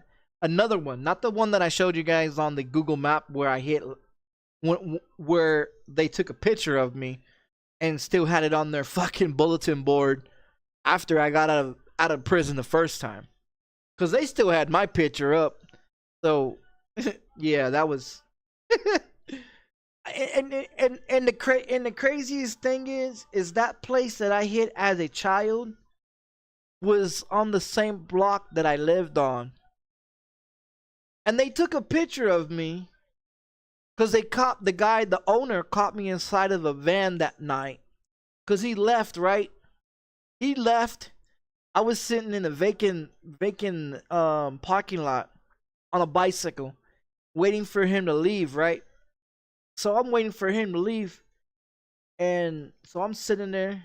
It's dark as fuck, you know. I'm dressed in all black, you know, waiting for this dude to leave. It's about 7:30, about 8 o'clock, somewhere around there. He gets in his pickup and he takes off, right? Instead of me waiting around for a little while to make sure it was clear and you know, that he wasn't going to come back, you know, I went and got into the vehicles and, you know, and got stereo system, you know, car radios and shit. That's what I was after. Car radios, and if the rims was worth the fuck, then I'll take the rims. But because I could sell the rims for, you know, if they was in good shape, you know, I could sell them for a good price. Car stereos, 40, 50, 60, 80 bucks maybe sometimes. You know, depends on if it has most of the connections or whatever, where you can put it back inside of a vehicle.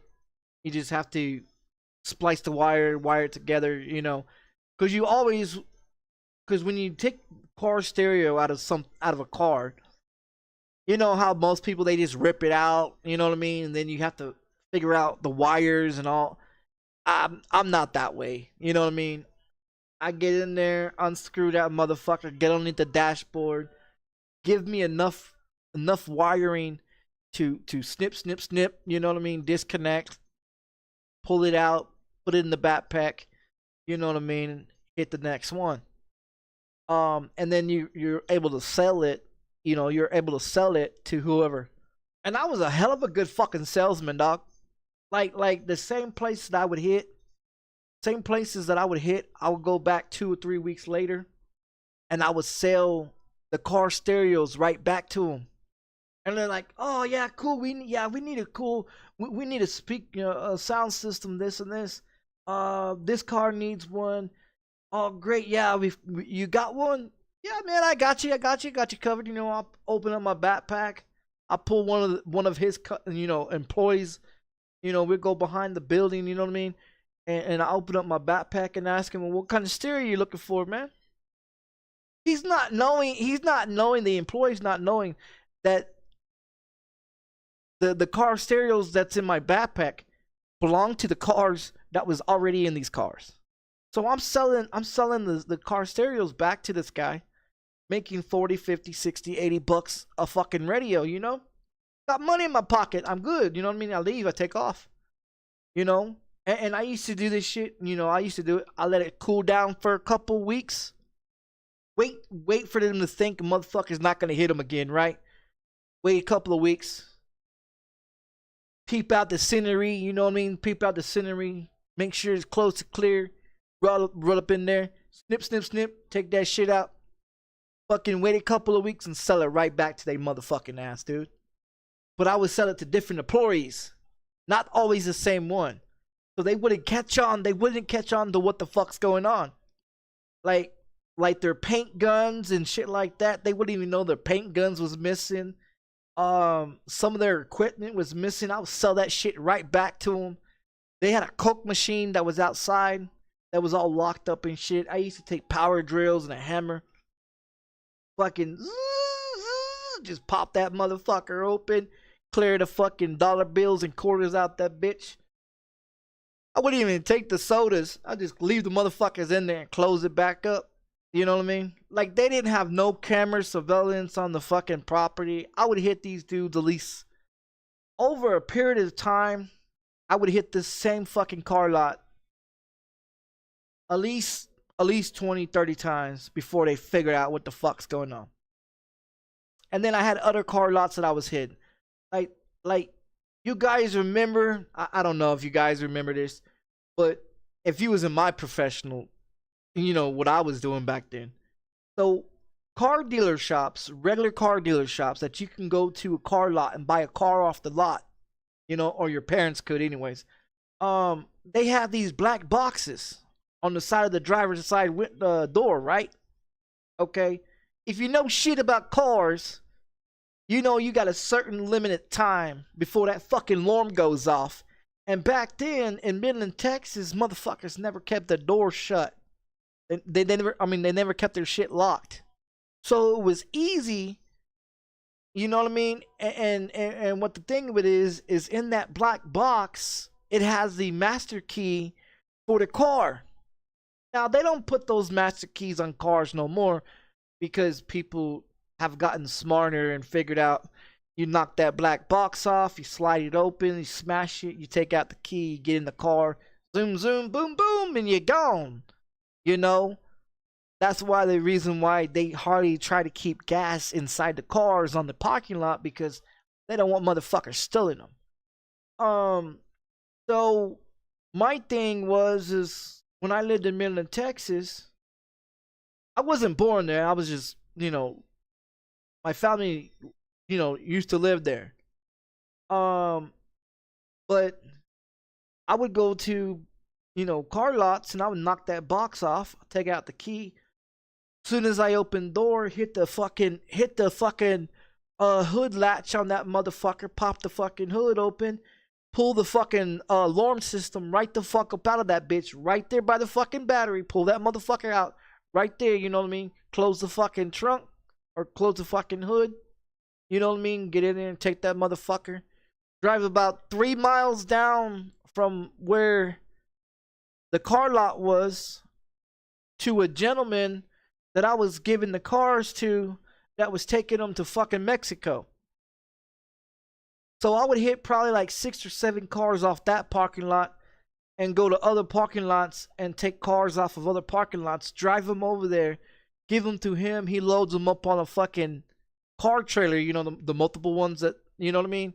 That's certified paperwork to deliver cars and you know, and shit like that. Cause there's always someone corrupted in different professionals, you know what I mean? If you can make money off of doing shit. And what I used to do is I used to take cars to him, drop them off. You know what I mean? He'd give me a list of what he needed, and I'll find them. It wouldn't be the same VIN number, it wouldn't be the same kind of paint scheme or whatever. It would just came down to the car. You know, he'd give me a list and I'll get the fucking cars, I'll give them to him. He'll pay me. I mean, I was paid well. You know what I mean? I was paid fucking well. you know, but I always had money in my pocket. Always had money in my pocket, you know, and the thing of it is my parents didn't know shit what the fuck I was doing. My parents thought I was going to school. My parents thought I was a innocent kid, and until they found out, you know, the hard way when the cops took me home one day and asked my mom, "Well, you know what your son was doing?" Of course not. She doesn't know. She think I'm at fucking school. You know, they write her a ticket because I didn't show up for school. You know what I mean? The school contacts her because I didn't show up to school. I'm out. I'm out boosting. I'm out boosting. I'm out robbing. I'm out hitting houses. You know what I mean? Like, as a kid, adults would not look at a kid and say, "God damn, he's a fucking thief." You know what I mean? Better keep your eye on that little motherfucker, you know? Like, motherfucking adults back then did not even think, wouldn't even think that way. You know what I mean? Walking down the street, minding my own business, kicking rocks, you know. "Oh, that's an innocent kid." No, motherfucker, I'll jack you tonight. Keep talking, you know. Type of shit, you know. And that's what I was into. You guys think I was an innocent boy? I was a fucking criminal, man. I was a fucking 100% fucking criminal. 7 years old with a milk carton in a goddamn on the seat of the fucking vehicle, driving down the fucking road, about to sell the bitch and make some goddamn money off of it. My mom pisses me off. My mom pisses me off. I go out into the yard and get the engine lifter that lifts up the fucking engine up out of a car. I pop her fucking hood, dismount her fucking engine from her goddamn station wagon, her 1997 fucking station wagon, and take her fucking engine out of her goddamn car. And then she wakes up the next morning, madder as a motherfucker, yelling at me, "What the fuck you take my engine out of my car for?" "Well, you pissed me off." You know, ask my mom. I mean, she could tell you. She could tell you how many times the police brought me home, how many times I was in and out of juvenile, how many fucking times I pulled up in a stolen golf cart or a stolen car or some stolen vehicle or some kid's bicycle or fucking, it didn't matter what the fuck it was. If I wanted it, it was fucking mine. Like, no bullshit. If I wanted it, it was fucking mine. I did a crime one time. Check it out. I did a crime one time with my brother's tennis shoes. I put on my brother's tennis shoes, snuck out the house, went about a block and a half down the road. You know what I mean? And back then in Midland, Texas, they had the white chalky alleys. That is white chalk. You know what I mean? That it's a bunch of rocks, but I mean it's real white, you know. So if you go from like the sidewalk to the chalky road, and then you go on to the asphalt, like the street where you go cross from one block to another, you see footprints, right? From the shoes. You know what I mean? And I never knew this is how the police caught me. I didn't know that the alley was white chalk type of situation until the fucking police showed at my mom's door one night in the middle of the night because someone reported them having a break-in and all their shit was gone from the backyard. And the fucked up thing about it is I didn't do the crime wearing my tennis shoes. I put on my brother's tennis shoes, walked down the alley, and I guess it was my brother's friend's house that I hit. I didn't really pay attention to the house, but the backyard had some old antique TVs. You know what I mean? Back then, old antique TVs. You know, the ones, the antennas, and you got to smack on the side to get to work. You have the knobs and shit like that, and you have this cheap ass fucking remote that, like, you live in the fucking Stone Ages with Barney and Fred Flintstone type of shit, you know, that never fucking worked. Old ass fucking TVs, you know, with the antennas and old ass buttons, you know, 19 fucking 60s and 70s TVs. You know, and I seen this dolly in these TVs and shit, and I stacked the fucking TVs up on this dolly. Seen this dude had a go-kart, jumped in the go-kart and pushed it down the fucking, you know, alley into my mom's yard. Went back and got the TVs on the dolly. Dollied the fucking TVs down this white chalky alley to my mom's house. And that's how the police caught me, because I left tracks that I didn't even fucking realize that I left. And that's how they busted me for that shit. But they was trying to take my brother. They was trying to take my brother because they compared my shoes and they compared his shoes. And all the male shoes that was in the house, the police asked, you know, we got a footprints of a tennis shoe. Can we see all the shoes? And my mom was like, yeah, sure, yeah, you know, I don't think any of my kids did anything. They're all in bed asleep. You think I'm in bed asleep? I play like I'm sleeping. You know, until she goes to bed and I jump out the fucking window and hit the streets in the middle of the night. You know, and that's how I pulled that shit off. But my brother, they put him in handcuffs. They woke him up and put him in handcuffs. And my mom is sitting there looking at me like, wait a minute. I know he don't do no fucking shit wrong, but I know that little motherfucker over there got with a smirk on his face.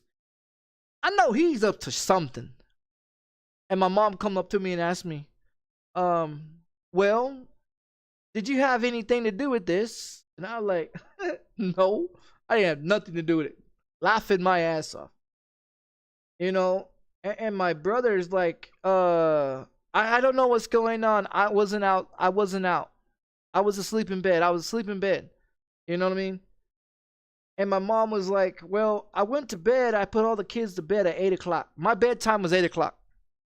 We had to be, when the street lights came on, we was in the fucking house. We ate dinner. We took a bath. And we was in bed by 8 o'clock. My mom, she would go to bed around 10 o'clock. So all my crimes committed after 10 o'clock at night. What gave me away was the fact that, one, I was smiling, laughing, giggling like a motherfucker. Two, I left the window open. I left the fucking window open. And that's how my mom figured out it wasn't my brother, it was me.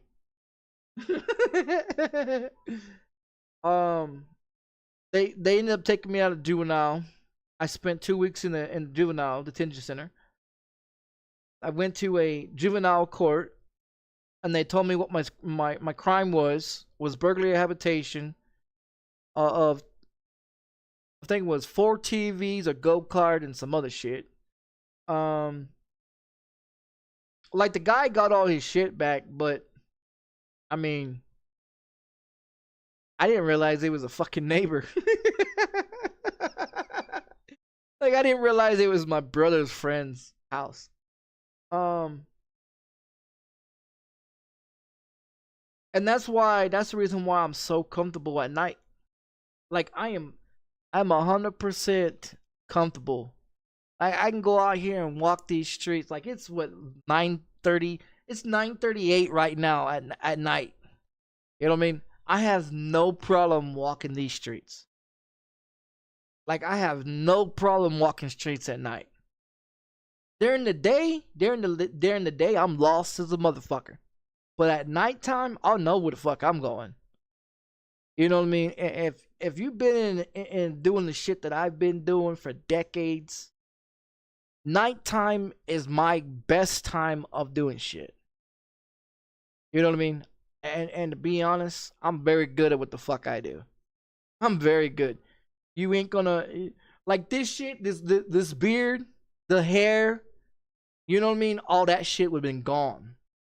Because, one, One, I always keep steel toe boots. Always keep a pocket knife, a backpack, a flashlight, a hammer just in case. Um, and any flathead star screwdrivers that I need. I used to have this multi-tool thing that pops out all kinds of shit, and I used to use that as well.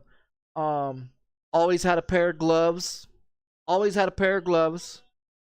Always wore a black jacket, black jeans, black shirt. Fucking everything was black. You know what I mean? Because you can't see a motherfucker at night wearing all black. You know what I mean? And I mean, to be honest, I weigh 225 pounds. I weigh 225 pounds. You would not hear me ever. Like, I can get up my staircase makes fucking noise when you walk on it. I weigh 225 pounds. I can walk up my staircase and you won't hear me coming up the staircase. Opening windows and shit like that, there's no smash and grab.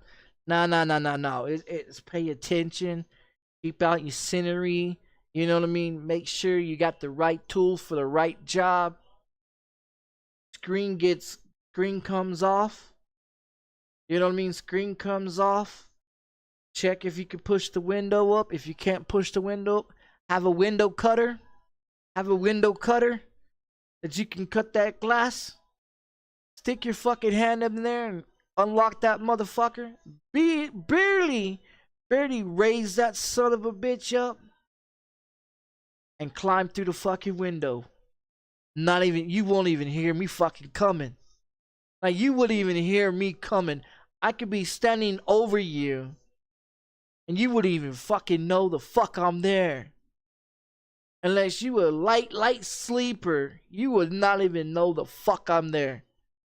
My parents couldn't believe how many times I snuck in their motherfucking door in their bedroom with their door being locked and me popping that motherfucking door and getting in there. Wouldn't even hear me come in.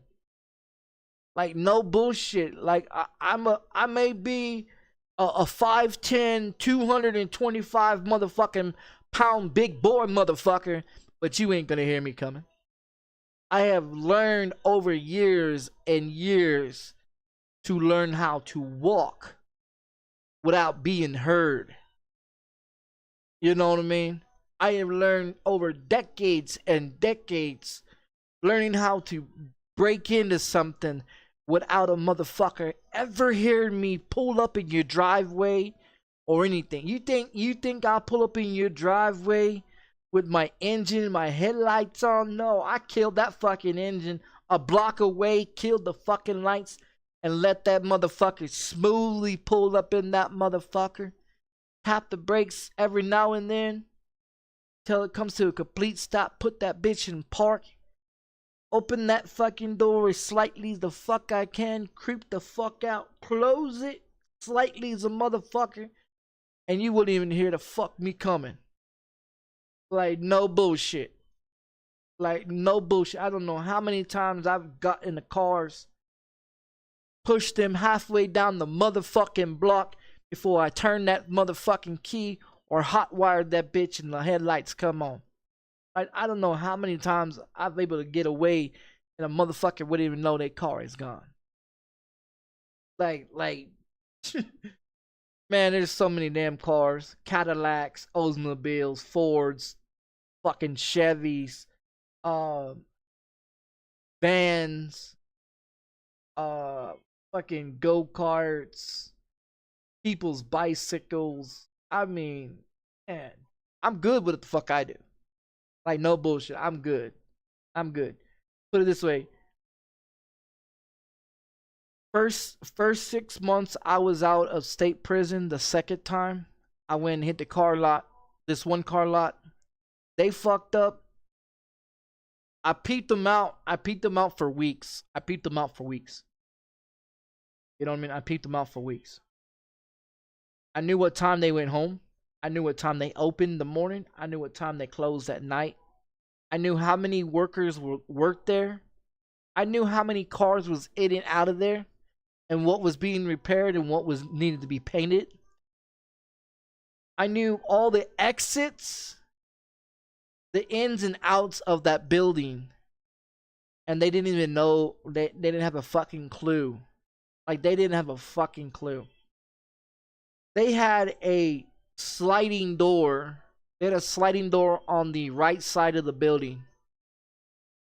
And they had a back door, a regular back door, but that one was sealed up. That one didn't open, which was actually welded shut.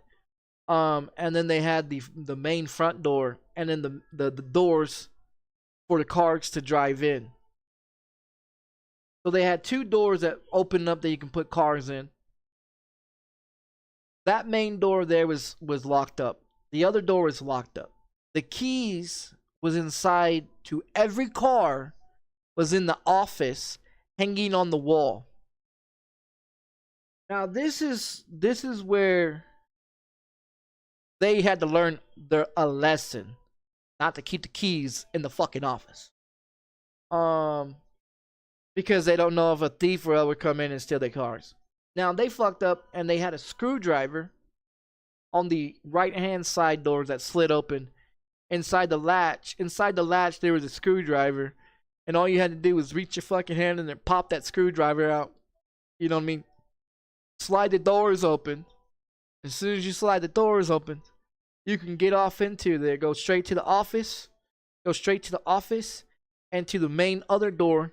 Unlock the main door that slides open as well, and then get the keys and start bleep, bleep, bleep, bleep, bleep, bleep, finding out what key goes to what.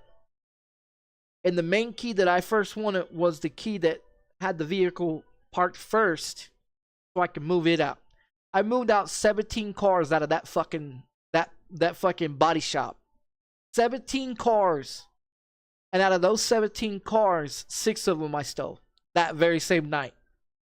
That very same night, I stole those cars, took them out to the country, dropped each one of those cars out, had someone pick me up, take me back, drop me off, and keep doing the same thing. And I had 6 cars before the sun came up, before the sun came up, and I had to put everything back like it was normal. The only thing wasn't normal was 6 vehicles gone. So when they came in the next day, when they came in that very morning, around 7, 8 o'clock that morning, they found out 6 cars was gone, but nothing else was gone. Nothing else was touched. Nothing else was moved. No fingerprints was ever lifted from anywhere in that location where I was at. That's how good I was. I was 20-something years old. When I did that 6 months after I got out of prison. The second time. Just to see if I still had it. Just to see. Every now and then, I be honest, every now and then, I still give it a whirl. to see if I still got it. You know what I mean? Just to get that adrenaline rush, to get that fucking awesome feeling of a rush of adrenaline of committing a crime. Like it's like a walk in a fucking park on a snow breezy day, just like walking in a fucking park all over again. You know what I mean? Like you never forget it. You never forget how to do things. You never forget how to do things. You know what I mean? I mean, there's so much fucking knowledge in my head of everything I've ever done. You know what I mean? Could I pull off some of the shit that I did as a kid nowadays? Probably not. Probably not. Back then, I didn't have a GPS system on me, which is a cell phone. I didn't have any communication with anything. I didn't have the knowledge that I have now. Now the knowledge that I have with doing a crime, I mean, shit, dude. If I did a crime now, knowing that all the knowledge and all the ways that technology is with cars nowadays, I mean, you got a cell phone that can literally pick a fucking car door nowadays and start people's engines. Like, you can take a cell phone and have it copy someone's same key of a card, by just walking around their house with the phone and picking up the transmitter of the key that goes for the car, because 90% of people nowadays has a chip in their vehicle that their cell phone can start the fucking car. You guys don't realize how easy your car can get jacked. Like, a motherfucker like me, that would be a field day. Like, I would go on roller coaster rides for that shit. But I mean, just by walking around and knowing that the tag on the fucking the VIN number that's right there on the front of the windshield, that you have to look down when the police look at you, when the police pull you over, they check that VIN number that's right there where your windshield wipers are at. You know what I mean? On the driver's side, there's a VIN number. You know what I mean? On top of your license plates and the make and model of your vehicle. I mean, it's not hard to go into a cell phone and okay, yep, dip, dip, dip. Let's go. It's not hard. It's really not that hard. But I mean, I'm not in that criminal activity anymore, I'm not. I'm not. To me, that's easy.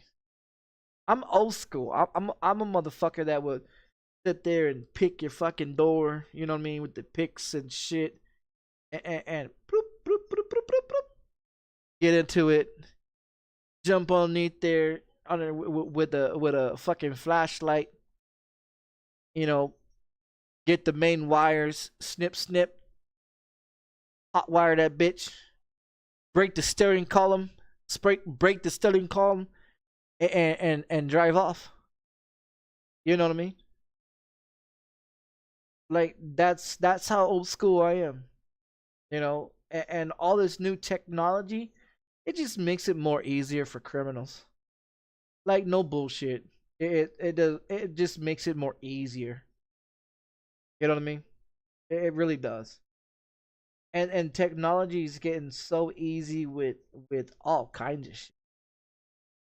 Like, if I would have came on here decades and decades ago of saying what I used to do, I wouldn't. First of all, I wouldn't. Now that I'm an adult and I can sit here and laugh and say, fuck, man, I was a real fucking dickhead back in the day. I was a real fucking idiot back in the day. And I look back and say, fuck, I was a real fucked up fucking teenage kid. I wanted to be like Al Capone. I wanted to be like Scarface.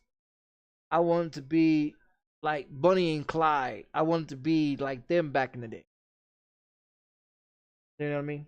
Like that movie Gone in 60 Seconds. Oh, that's my favorite movie.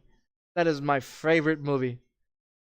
That was another place where I learned how to steal cars. That's another movie. Prime example of that movie. Oh, I love that movie.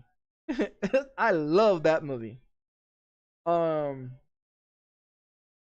used to watch that movie for hours and hours of Nicolas Cage jacking cars. And man,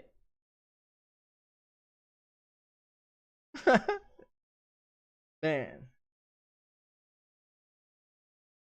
like I said, I wasn't into, as a teenage kid, I was not into hanging out with people, kicking it with people, being a kid, I wasn't down for that shit. I was on a whole different level, man.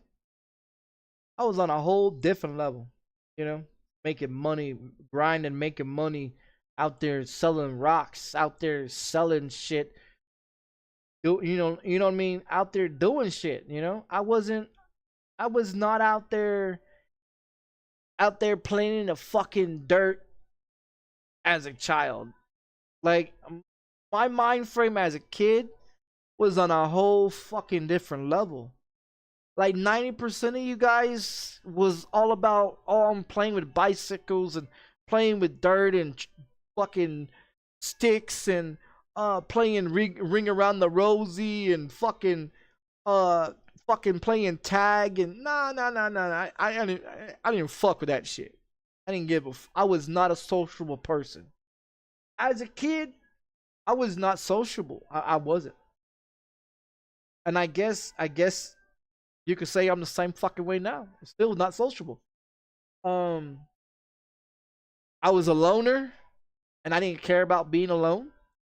I felt more comfortable being alone because it was more, like I've said before in my other videos, you know, I ran around with trench coats. You know what I mean? I ran around in trench coats. I dressed up in fucking all black all the time. I was into hard fucking metal and headbanging shit. You know what I mean? Um, golf lick type of person. Um, piercings and piercings and tattoos, and I mean I've got over 30 something fucking tattoos, from my face to my fingers to my legs to my chest, my arms. You know what I mean? Like most of them I did myself. When I used to do tattoos and shit, because that's one of the things that I did in prison was tattoos. Um, I was a very talented artist that like to draw. Um, I took art class. I took art class when I was in school. I learned how to draw a lot more better. I did that wood mill class where you take a piece of wood and you turn it into a pen. I had a class that I was taking that class when I was in school. Um, you know what I mean? I was in wood shop, you know, and I've always been good with my hands, working with my hands, building things, breaking things down, rebuilding them. You know what I mean? I've always been a hands-on fanatic of tearing shit up, rebuilding it, tinkering with electronics, messing with computer shit, messing with um GPS navigation shit, radio, you know, anything that would pique my interest, I was into it, you know. I took a whole lawnmower apart one time and it was brand fucking new. It was my stepdad's. I took it apart. I took it apart and put my go go go kart engine on the lawnmower and took his brand new lawnmower engine and put it on the go kart, tuned up the fucking engine, and then put some other shit into it to make it more faster. And so instead of it being like a 3.5, it was like a 6.5 or higher that fucking take off down the road, and my mom, like I said, she had the station wagon, and my mom was an auto mechanic. At one point in time, she was an auto mechanic, and she worked in tinkering with cars, and engines and shit. And that's where I learned how to hotwire cars, because my mom showed me how to hotwire cars. Um, Hell, I've hotwired her car multiple times. I hotwired my stepdad's fucking 357. That he had a Chevy 357 Chevy that he was rebuilding from the ground up. Dual gas tanks where you have to flip the switch for the gas tanks. It had a lower class engine in it, and me and my stepdad rebuilt the engine and put double fuel tanks into it. Remodified the bed of the truck. Instead of it being longer, it was shorter. I mean, me and like I said, I used to do a bunch of shit. You know what I mean? From my parents, from my stepdad and my mom, and shit teaching me how to rebuild engines, tear engines down, rethread shit, make sure things was running. Hell, I learned how to hotwire from my mom. You know what I mean? Like with my stepdad, when my stepdad decided to put hands on my mom one time, you know what I mean? I went out there to his truck, and we had a trip. We had a trip we was going on. We was taking the pigs, because we had pigs and shit. We had 4 potbelly pigs. We had a horse. We had a potbelly board. We had a board that was in the backyard. We was trying to get him fattened up so we can use him as bacon and shit. We had deer that we hunt deer and shit, and I learned how to I learned how to slice open deer really good. Hang them up and slice them, gut them real clean, skin them and shit like that. And then we'd take the deer meat and turn it into deer jerky. We had deer jerky. We had when my sister and my brother was in 4-H, doing 4-H for the cattle and shit while they was in school. We had pigs, we had goats, we had a horse, we had a cow that we used to go out and milk it every day to get milk. We had some chickens that we used to go out there and get the eggs from, or the hens or whatever. And that's the shit that I did as a kid, and they gave me an opportunity to learn how to shoot. They take me out to, on Grandpappy's, fucking land out there in Texas. And got cattle running all over the place and shit. And, we'll go out there and put an X on the fucking pigs and shit, and put them in the horse trailer and pop them in the fucking head. You know what I mean? Had opportunity of doing that as a kid, going hunting as a kid. And I was damn good at it. I was damn good at it. You know what I mean? Slice open the pigs and shit, and turn that shit into deer. Fucking.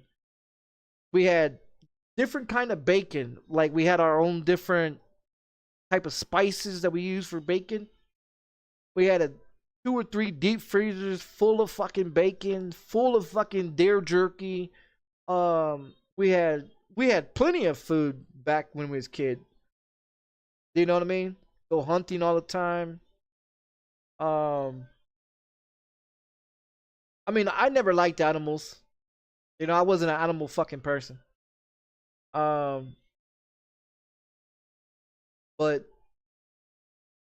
maybe I had a pit bull as a kid. One time, motherfucker bit my goddamn ear off.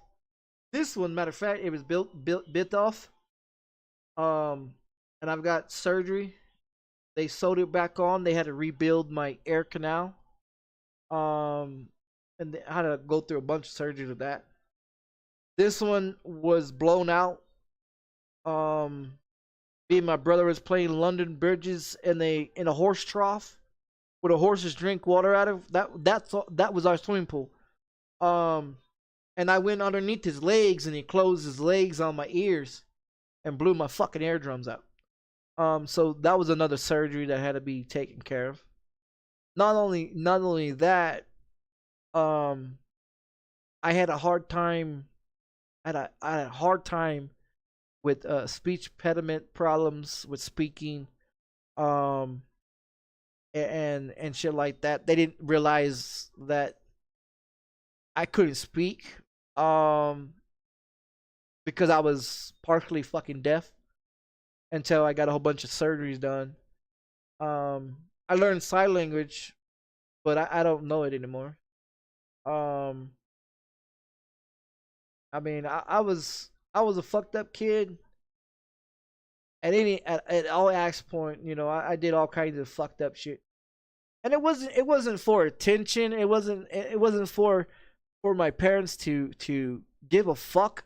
You know, it was half the time it was trying to keep them together. Um, but I mean, shit like that. You know, as a kid, you try to keep your parents together. Um, I mean, my dad and mom divorced when I was 10. So before then, it was chaos. You know, it was a lot of chaos in the family. Um, when they got divorced, I went my way. They went their way. Um, I didn't listen to my mom. I didn't listen to my dad. I gave a fuck what they said. I did what I wanted to do when the fuck I wanted to do it. And if I didn't get my fucking way, then I would destroy the house, or I would damage their vehicles, or I would go and commit a crime. Um, it was just I was trying to keep them together, and you know, eventually it didn't work. Um, you know, I did a lot of shit in school. You know, I did a lot of shit in school. Third grade, I smacked this kid in the fucking forehead with a goddamn stapler. Um, he didn't leave me alone. He kept fucking with me, and I picked up the teacher's fucking stapler, and hit this motherfucking kid in his big ass forehead. That very same kid, I stapled papers to his fucking forehead. Um, and shit like that. Like that type of shit. I did that to kids in third grade. Um, you know, and I've always been fucked up. Like mentally wise fucked up. Um, because I would just go off the chain. You know, I'll fly off the handle on anything. You know, and I mean, I've had a bunch of fucking quacks, you know, tell me, oh well, he needs to be on this medication. They put me on. I mean, there is so much medication that motherfuckers, doctors would put me on. From Dilatin to Ritalin to Adderall to Wellbutrin to Clonopline to motherfucking sleep medication to knock me the fuck out because I was hell on wheels. To depression pills like Zoloft, um, to I mean all kinds of medication, like all kinds of medication, and it never really did anything. Like Ritalin. I mean, I took it for decades and decades. It fucked me up. Um, I've always had a sleeping problem. I've always had a sleeping problem. I don't sleep as long as everybody else does. I maybe sleep 3 hours and I'm up. Unlike everybody else, they sleep 8 hours or more. Give me a few hours and I'm good. You know what I mean? I'm fucking good. At 37 years old, I'm still the same way. You know what I mean? At 37 years old, I can go to sleep for a few hours and I can be up fucking 3, 4 hours later, ready to go. You know what I mean?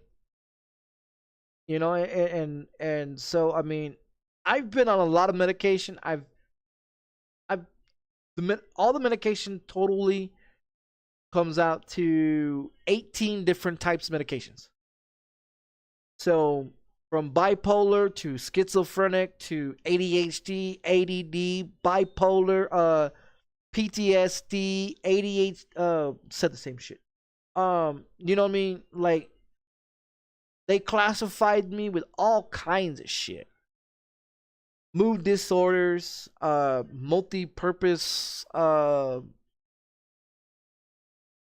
multi-purpose people. I guess I don't know how you say it, but they say I got multiple persons in my brain.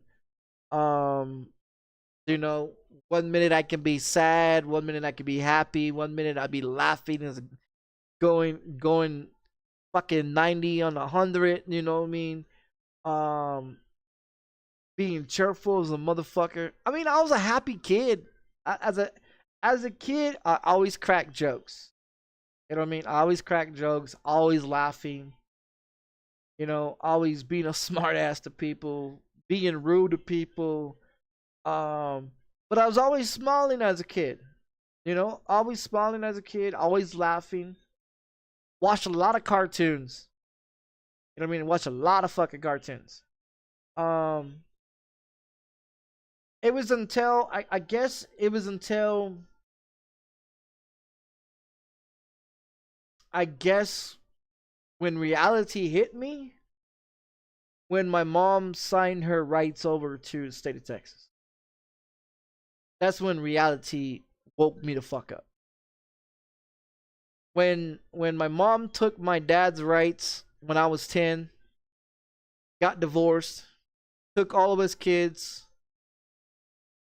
I got locked up a couple of years later in TYC. You know what I mean?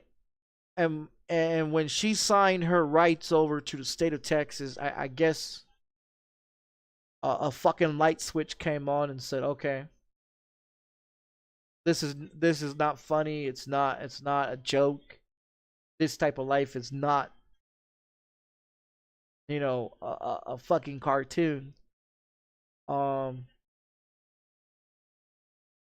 and that's when I started realizing that there's a whole different world out here.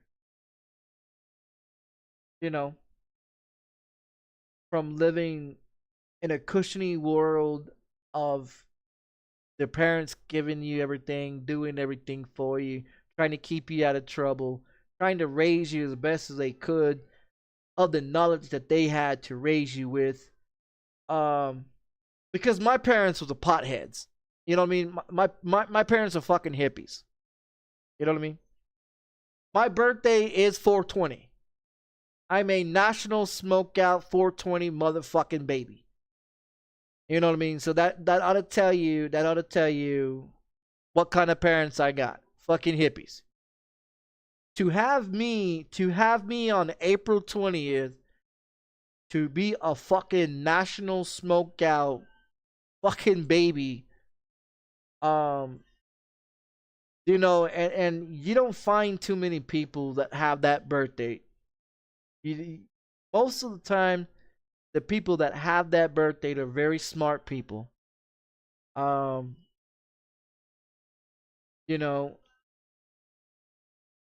I mean, I'm not really a pothead. I really don't smoke a lot of weed.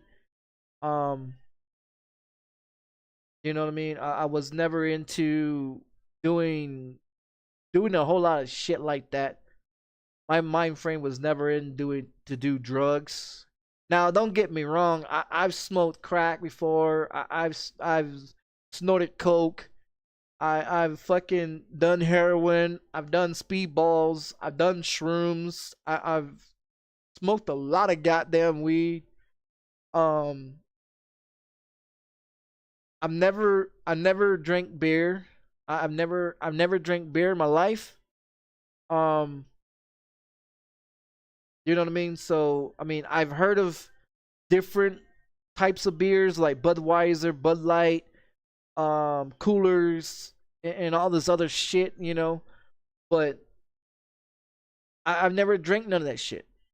My choice of alcohol was vodka, Everclear, um, moonshine, and Jack Daniels, Tennessee whiskey.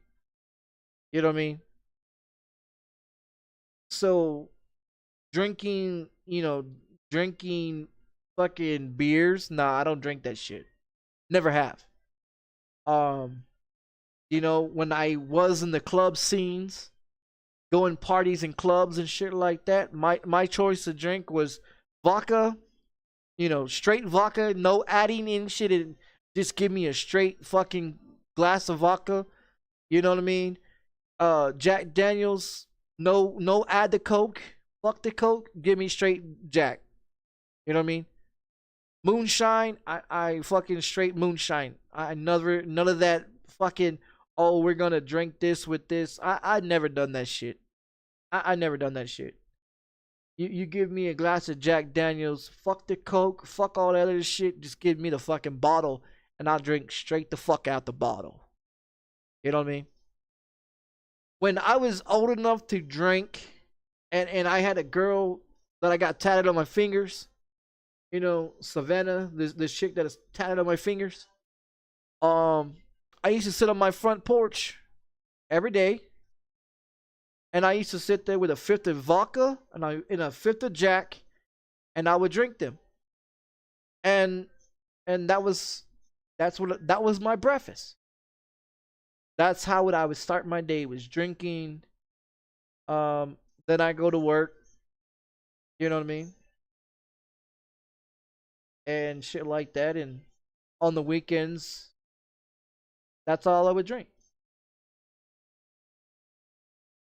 I mean, I didn't go to parties. I wasn't a club scene guy. Now, don't get me wrong. I go to clubs. I used to go to clubs, but me, I was the type of person that would go into the club, go straight to the bar, buy the bottle of Jack. You know what I'm saying? And instead of them coming and asking me, do you want another drink, or me going to the bar and asking them for another shot or this or this, fuck that. Just give me. I'll pay for the bottle. You know what I mean? I was paying for bottles. Like I go to the fucking club and I'll pay for the whole Jack Daniels bottle, or the whole Everclear bottle, or the whole fucking vodka bottle, and pull out my Swisher Sweets, roll me a big old fatty, you know what I mean? Roll me a big old fatty, pull out the cocaine, snort me some motherfucking lines, roll me a motherfucking fatty, and drink my motherfucking ass, sit at the table and fucking drink while everybody else in the club is having a great old time. That's my clubbing. That's my type of clubbing. I don't dance because I don't know how to dance. I'm not going to go out there and act like a fool out on the dance floor thinking that I know how to dance when I don't know how to dance. You know what I mean? Like I said, I've never gone to a prom in my motherfucking life because I was in prison. You know what I mean? So all you guys are smashing chicks on your prom night. I was in prison. You know what I mean? In prison. So what a lot of people don't understand is you guys out here have a lot motherfucking life that you don't even realize until you get where I've gone, to open your eyes to see what I see, to understand what I've gone through, to see and have to live that type of life. And for people that have never been there, they have no fucking clue. It's a whole new world. It's a whole new world. You know what I mean?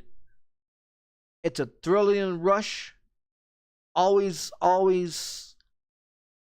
paying attention to everything around you, surroundings, everything. You know what I mean? Always. And I mean, that's why I say a lot of people, they don't think the way I do. They don't act the way I do.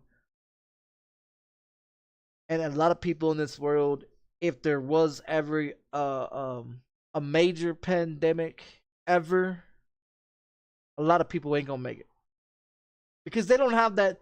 They don't unless you've done prison time, actual prison time. You know what I mean? And or you've been in the Army, the Navy, Air Force, the Marines. You'll be able to survive. Now, you 9 to 5 regular fuck asses, you know, that 9 to 5 go home.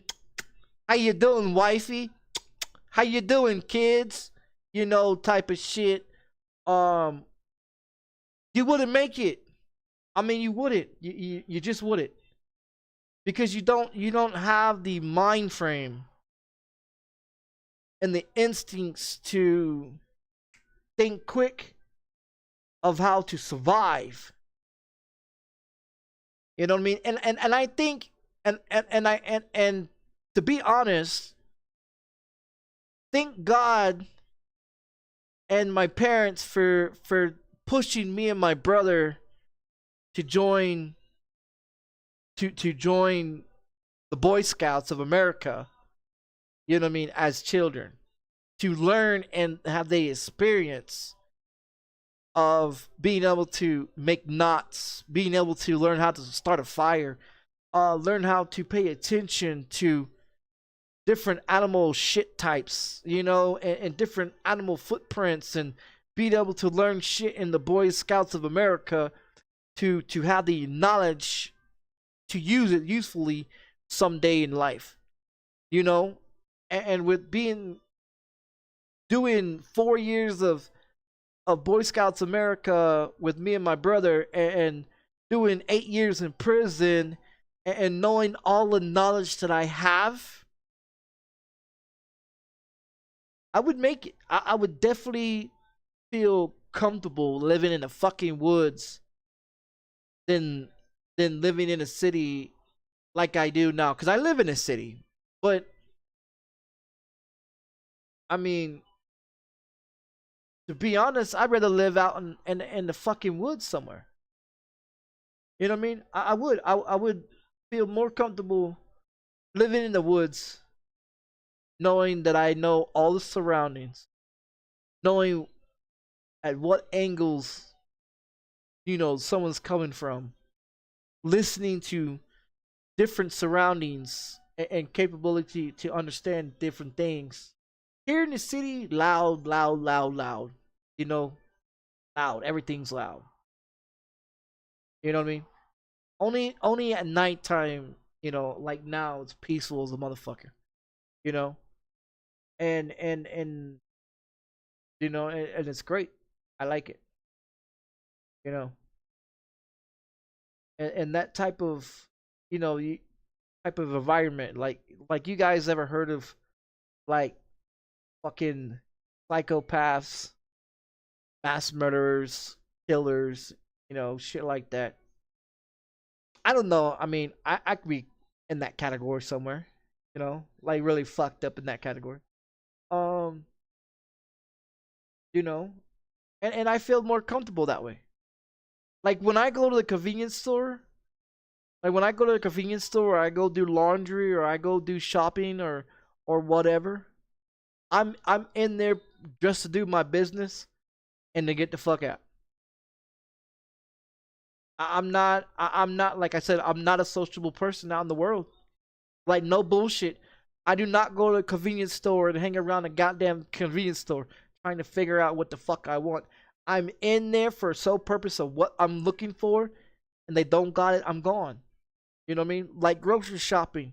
To be honest, when the Walmart down the street that used to be open, it would take me 2 miles to walk to Walmart.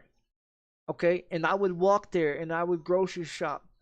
What takes people 3 or 4 hours to grocery shop takes me 45 minutes or less to grocery shop and to get the fuck out. You know what I mean? I'm always on a fucking schedule. You know what I mean? Always on a schedule. Shower less than 5 minutes. You know what I mean? Doing things, you know, time limit, OCD. I got an OCD bad. Um, you know what I mean? Like I can't go to no fucking state fair or fucking big ass fucking be socialized with people because it those instincts of being in prison, um, kicks in. You know what I mean? Like I can't go out here in the world, regular world, and just walk a fucking, go down and walk a park and feel comfortable in a park or feel comfortable in a shopping mall or something. You know what I mean? I just don't feel comfortable. Being locked up as long as I was as a kid, and as you guys see me every day, pretty much, I'm here by myself. You know what I mean? And all my windows are dark. You know what I mean? All my windows are dark. Um, you know, I don't associate with people. I don't have people come over. Um, you never see me on a cell phone ever communicating with people. You know what I mean? So I mean, I'm not a motherfucking sociable type of person. Technology, I really don't give a fuck about it. Um, you know,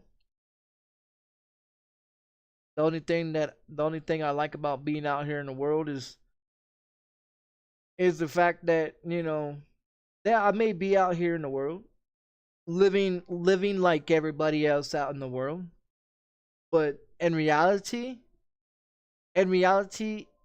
my door stays locked unless I decide to open it. My blinds are always dark. You know what I mean? I don't go outside. I don't associate with people. You know what I mean? So when I try to communicate with people, um, like face to face communication with people is very hard. You know, like to sit here and stream and to be able to speak to people on stream. You know how long it took me to open up to be able to do that? Because I used to play video games and I wouldn't even use a microphone or wouldn't use a headset or would not want to use that to talk in video games. I would just play video games without talking to people. It took me a while to a very long time actually to open up to people on live streams, to talk to people. Now, would I talk to a fucking psychologist? Fuck no. Hell no. Um, would I talk to my camera and my microphone on a live stream? Well, I mean, I've been streaming since 2012. Um, so I mean, over the years, yeah, it's taken me some time to open up. You know, like half the shit that I talk about, nobody's ever going to. To be honest, no one's ever going to live that type of life like I do. You know what I mean? They're not. You know, everybody else is more sociable. Everybody else is more hip with the world, more up to date with the world. You know what I mean? I'm good the way I am. I'm good the way I am. You know what I mean? I like who I am. I like what I do. I'm comfortable as I am. I don't want to be changed from nobody. I don't want nobody trying to change me. I don't want nobody telling me what to do. I don't want nobody telling me what I can and cannot say. You know what I mean? So so when I look at all these new people, all these new generations that's coming up, you know, do I talk shit about them? Yeah, of course I do. I mean, they may be, I don't know, they may be fucking smarter than me in some sort of type of ways. Um but would they ever be able to live my life? Fuck no. They would already have blown their fucking brains out. You know what I mean? To live my life, to live the way I live, I would say 85 to maybe 90% of people would have already blown their fucking head off to live the way I do. I'm very comfortable how I live. You know what I mean? I'm very comfortable how I live. I'm good with it. But nobody could actually say they know that position or know that type of way, you know, when they have family members always around them, you know, always doing some kind of parties, socializing. And I wasn't into socializing. My parents did parties and, you know, did all that shit as you know, when I was growing up and shit. I would be off somewhere else doing my what I want to do instead of beating the crowd with everybody else. You know, with their little party hats on and the little fucking shits, you know what I mean? Singing happy birthday. I'll be off over here doing something the fuck else. I wasn't, that's not my scenery. You know what I mean? That's not my scenery. You know, that's not what I do. That's, you know what I mean? Why motherfuckers are out here trying to pick up chicks and trying to act like they're smooth talking chicks. I mean, chicks are not hard getting their pants. You know what I mean? Like, a lot of people don't understand. It's not the size of the package you have or the mouthpiece that you can run to lie to these chicks or the money that's in your fucking wallet. You know what I mean? Or the fancy vehicles or the fancy houses or the fancy job that you have. Women are very easy. They are very easy to communicate with. If you understand how to communicate with a woman, you can be able to fuck on the first night. Get a fucking hand job, get a fucking blow job from any girl out here in the world, because 90% of the females out here in the world are very easy to communicate.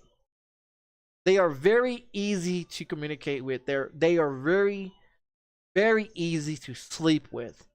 It does not take a fucking rocket genius to jump off into the bed sheets with a chick. Now, a lot of these guys out here think they got a mouthpiece and think they got good words and can speak to a woman and think you're scoring with that chick, you know. Oh yeah, score, you know. No, because a lot of these women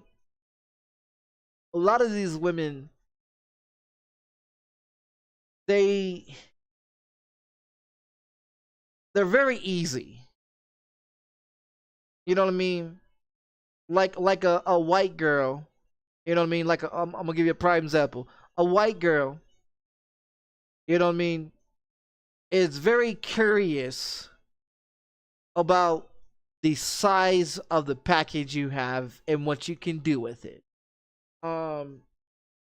They are very curious of wanting to try a Hispanic penis or a black penis or whatever type of fucking penis, you know. And the thing with the white girls, they get hooked on any fucking dick that's out in the world. It doesn't matter if you got money in your pocket or you got the biggest fucking Johnson in your pants or you drive the biggest fucking truck. Women are very easy to manipulate. Women are very easy to get into bed. Now your wife can sit up in here and say, I was never that gullible or easy in this. Bullshit. You know, bullshit. You liked what your husband, you know what I mean? You like what your husband was wearing. You like the size of his fucking package. You like the fact that he had money in his fucking pocket and he can talk smooth as a motherfucker to you. You know what I mean? You like the fact that he can dance or whatever and show off that, you know, you liked very much for to make her to be very interested in you.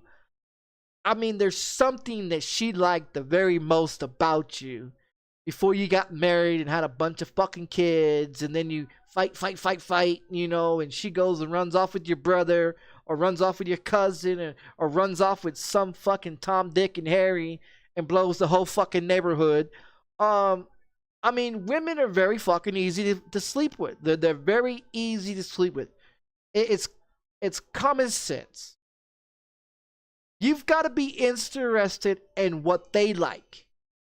You got to show them attention like a 2-year-old toddler. And if you don't pay attention to them, fuck you. I'm going to go walk to somebody else that will pay attention. You know what I mean? Or you got to, or when they're having a conversation with you, but you're sitting there shaking your head and you don't have a fucking clue what the fuck she's saying. You know, but you're just shaking your head like,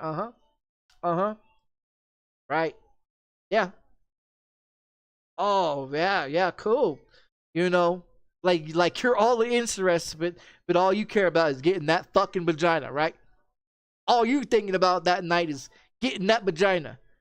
She over here trying to have a real type of conversation with you to see where your mind frame is, to see if you're worth the fuck of being with, while you over here thinking, God, I love to fucking lick that goddamn pink goddamn vagina. I wonder if the bush is the same color as the hair on her head.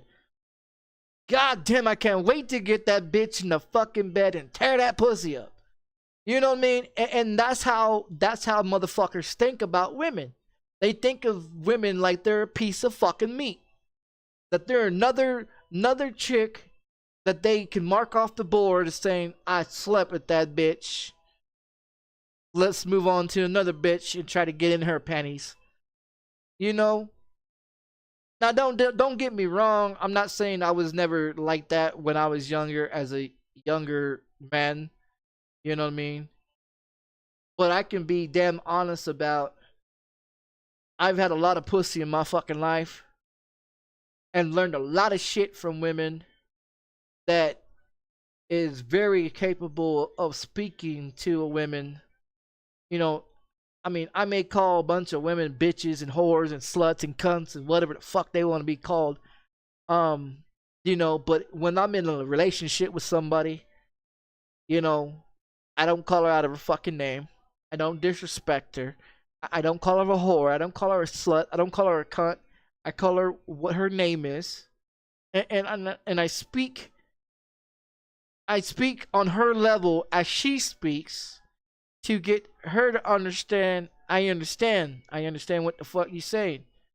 You know, open doors, pull out chairs. Yes, ma'am. Thank you. How was your day? Type of motherfucker. You know what I mean? Like, I could be a smooth operator with women. You know what I mean? And pull any goddamn women in the world if I want to. But I'm not, you know, I'm not out there chasing like I used to be. No, don't get me wrong. Don't get me wrong. I'm not saying that I was ever desperate of chasing women when I was younger. Most definitely, I was fucking a horny motherfucker that wanted to fuck everything, you know?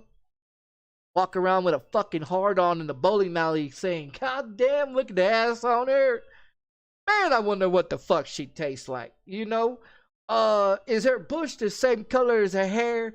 Does she smell like strawberries or fucking shortcake or whatever the fuck type of shampoo she wears? Like, god damn, you know? You know, like, fucking, I was into details of what, you know, like, I had chicks that sit in front of me in school, and man, I could smell the fucking the the bath soap from them taking a shower that morning or whatever, you know, smelling like fucking shampoo and motherfucking, you know what I mean? Like, I paid attention to that shit, you know? Um, like, I was very interested in women's panties. I was a penny chaser, you know, like every chick I fucked, I had a pair of pennies that I fucked them and I kept them, you know, and shit like that. I used to fuck women and get their pennies. You know, I was a fucking fanatic with pennies. Um, just to show how many fucking women that I fucked and had them posted up on a fucking wall, you know, with a thumbtack in them. Yeah, I fucked this one, this one, this one, this one.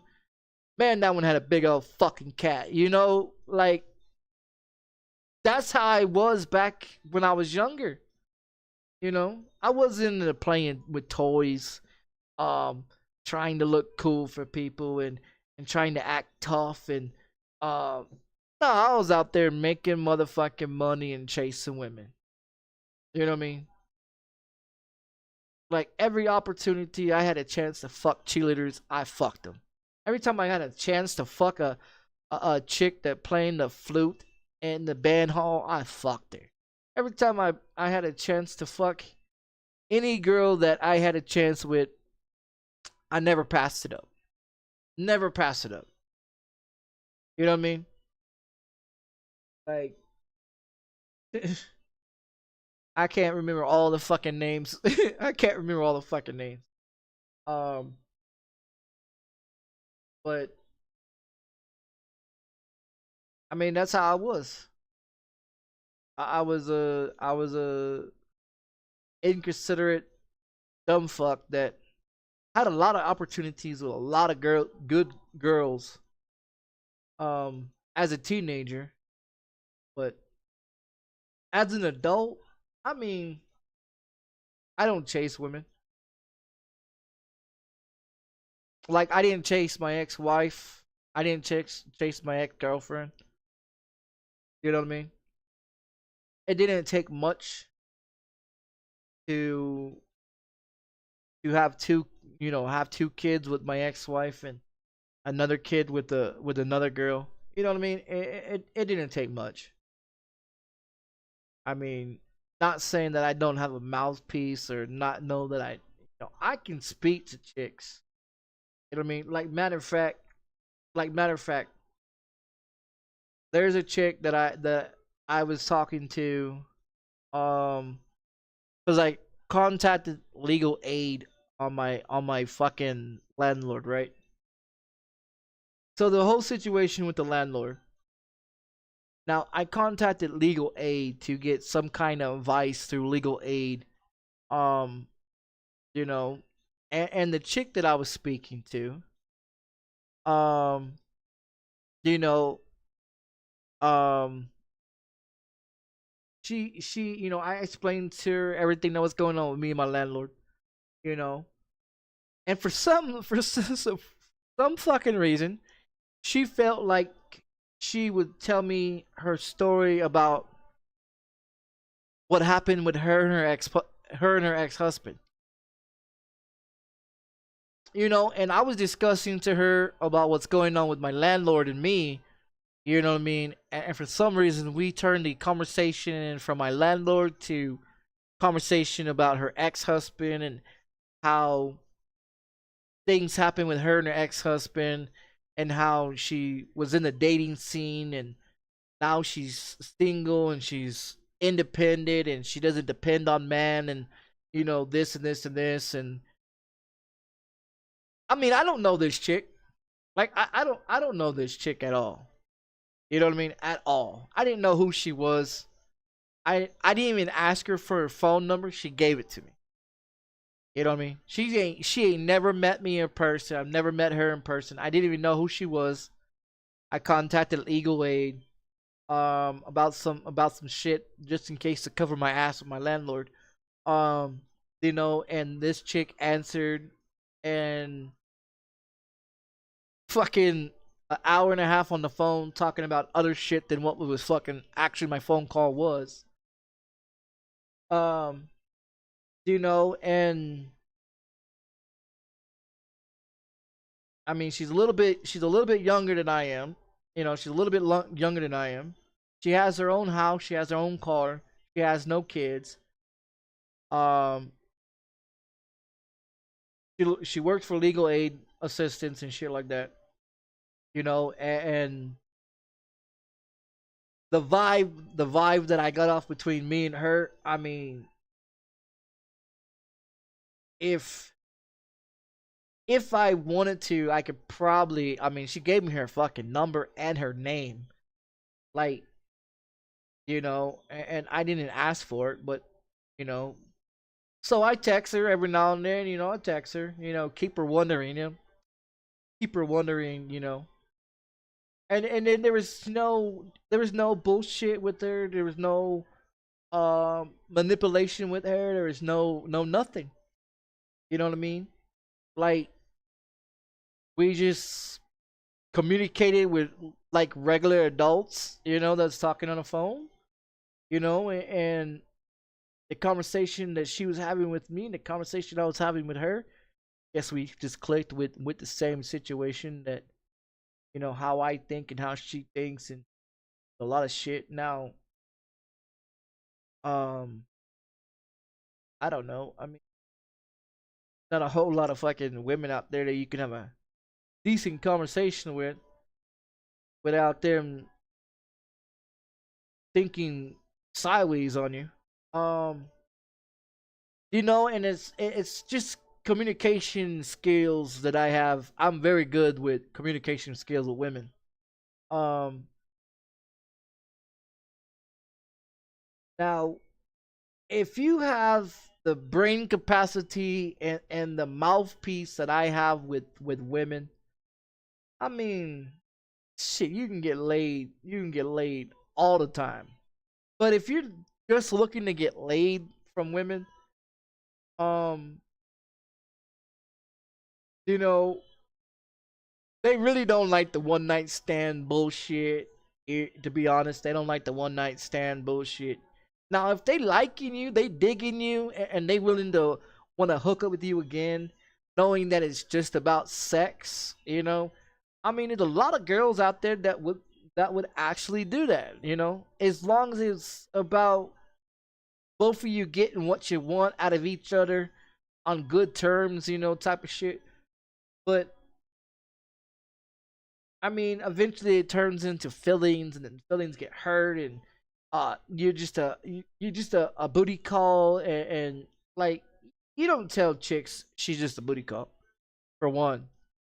Um, because then your reputation starts getting fucked off when you go to all these other bars, or the same bar where you pick this broad up, you pick that broad up, or you slept with this chick, or you slept with that chick, and you get tossed around in that pool of, watch out for that motherfucker. Watch out for that motherfucker. Uh, you never want women to think that way. Um, and you don't tell them what they want to hear. I mean, some chicks, you got to play their game that they're playing. Um, it's just communications. Like, I mean, it didn't. I mean, if you look at my ex-wife and you look at me and you say, "What the fuck was I thinking when I got with my ex-wife?" I didn't. I didn't. I didn't. I never thought the way that I thought about my ex-wife. With the way that I think about her. Um, I did all that texting and talking and communication and shit with her before I even met her. Um, and I came down from Texas on a Greyhound bus. Um, Met her for the first time, you know, and took a look at her and said, "God damn." Tried to wave down the Greyhound bus to get back on it. Not like no bullshit, like no bullshit. When I met her the first time, I wanted to get back on the Greyhound bus and go back to Texas. Um, because she told me, she was like a buck 25 or something. You know what I mean? She was thin, tall. Um, she had her own house, she had her own car, she had her own job. You know what I mean? That she worked at a good job, and that she wasn't into drinking or being whoring around, or um, you know, I didn't know about the problem that she was blind in one eye. I didn't know that. Um, till I've seen it myself. Type of shit. You know, and me personally, I give everybody a chance. You know what I mean? I give everybody a chance. I don't discriminate against nobody. I don't give a fuck if they're blind, handicapped, fucked up, retarded, missing limbs. You know what I mean? I give everybody an opportunity and a chance, because looks don't matter to me. Looks to me don't matter to me. You know what I mean? It's not what the looks that I look for in a person. It's the mind frame, where they come from, where what they think, how they carry themselves. Can they take care of themselves? Can they do for themselves? Can they say and do as they speak about? You know, um, and that's where the mind frame comes into, on a woman that I look for. I don't give a fuck if the bitch got fucking 20 fucking titties and got fucking 16 goddamn arms and look like a fucking octopus. You know what I mean? Because looks don't matter to me. Unlike everybody else, they look at a woman and say, God damn, that bitch is fat. You know? And I'm like, you didn't give the bitch a fucking chance. You know, you ain't even spoke to you. You don't even know nothing about it. You didn't even catch her name, her profession. Where's her mind frame at? Where's her fucking? You know what I mean? Like, you gotta pay attention to a motherfucker. If you want to get anywhere in this world, you don't look at what they have in their pocket, or what the fuck they're driving, or what they got on, or if they are fucking dime piece, looking nice as a motherfucker, hot with big titties and a big old fat ass. You know what I mean? I don't look at people like that. You know what I mean? I don't look at chicks like that. You know what I mean? I don't. Me personally, it's their mind frame. It's how they communicate. Can you speak to a broad without the broad want to look down to your penis and say, man, I'll let the fucking lick that up, you know?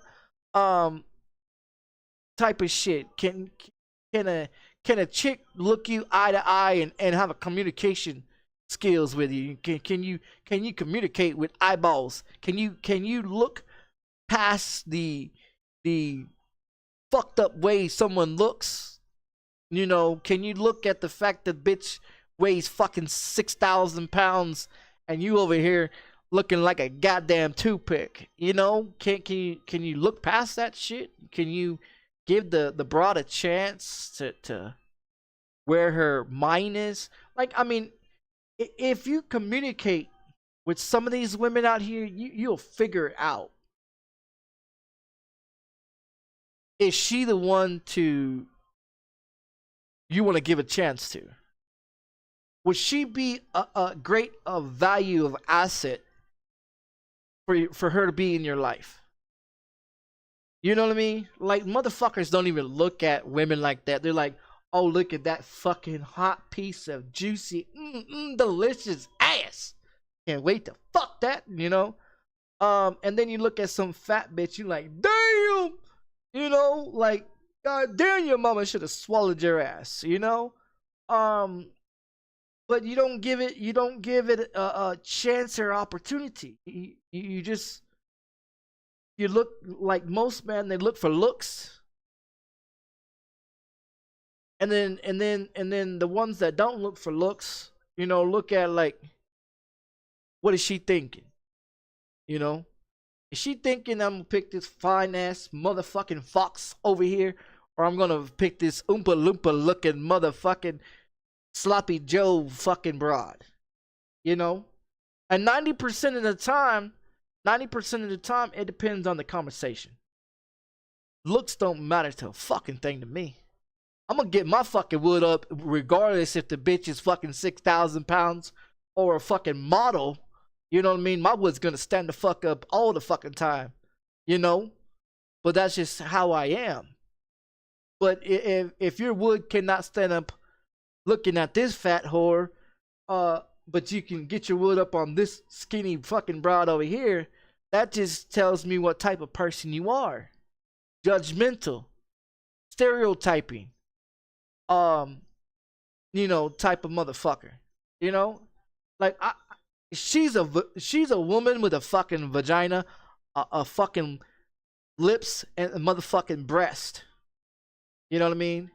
If your wood don't get up just by saying, "Fuck, she's got those parts," and you're looking at this hottie over here, and your wood gets hard looking at this, but you don't think about, like, this bitch can look like a dime and a million fucking bucks. Will be dumber than a box of fucking rocks. Pussy can be looser than a goddamn fucking swimming gym full of fat fucking whales. You know? When you look at a fat bitch, you're like, nah, can't do it. Can't do it. But she had the tightest fucking pussy. She have a better mind frame. And it'd be amazing of conversations that a fat chick has than some fucking little fucking princess over here that looks like she's been beat up by so many fucking dicks in the world that she feels like a fucking ocean. You know what I mean? Like, it's not what the looks are, it's a conversation. It's where their mind frame is. A lot of motherfuckers don't know that. You know what I mean? A lot of people don't know that. Like, my ex-wife is 6 years older than I am. I guess she's like 5.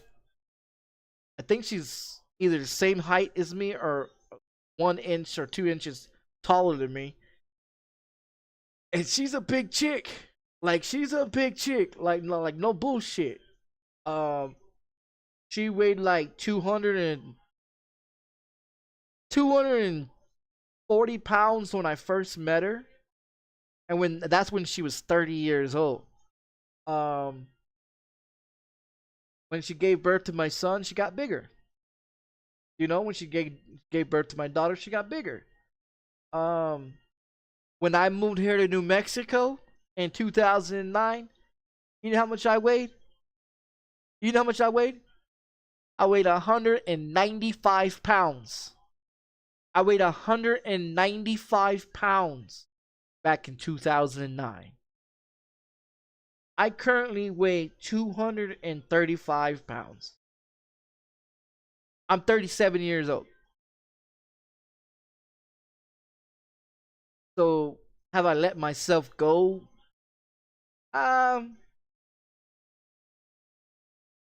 Well, I mean, after you have kids, I mean, you think only the wife gets big when she have kids? No, your ass gets big too. Like, you gain weight too, motherfucker. You know what I mean? You gain weight too. You have kids, you gain weight too. You know what I mean? I was 195 pounds in 2009. Had my first son in 2010. Had my daughter in 2011. Had my other daughter in 2014.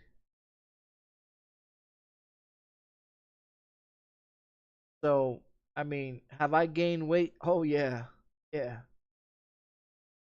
course I have. Did I have the problems that I didn't have before I had kids? Oh yeah. My son was born not even 2 months and twisted my goddamn ankle coming down the staircase.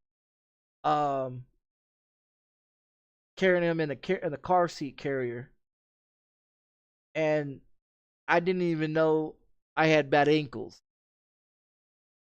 After my son was born, I found out that I had bad ankles. I had bad knees, gained more weight, um had when I turned 30, I never had allergies. Now I got allergies. Um like getting older in time, I'm finding out I'm having more fucking issues that I didn't have. You know, so I mean, do I still look like I did when I was 18, 19 years old? Most fucking definitely. You know what I mean? Cut all this shit off. You know what I mean? Cut all this shit, buzz this shit like a fade, army army haircut. You know what I mean? Drop the weight back to 195. Oh my god, dude. I look just like I was fucking 19 years old. I was a fucking hot motherfucker, dog. Like, no bullshit. Chicks always pick me up. You see? Nah, forget it. Like no bullshit. I was I was I was hot as a motherfucker back then today. Let my beard grow out, you know, gain some more pounds, got bigger.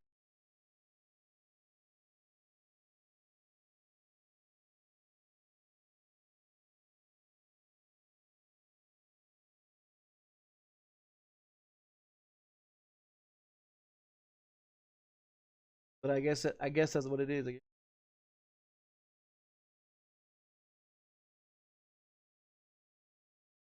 I was gonna play a video game, but I haven't had a fun clip I was gonna play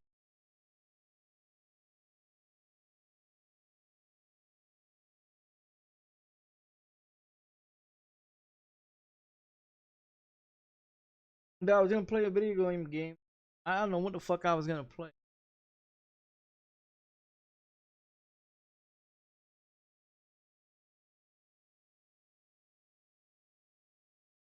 hours ago. Carried away. Carried away with my car.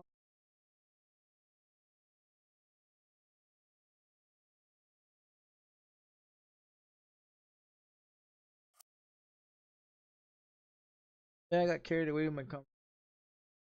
I didn't realize nobody was even here.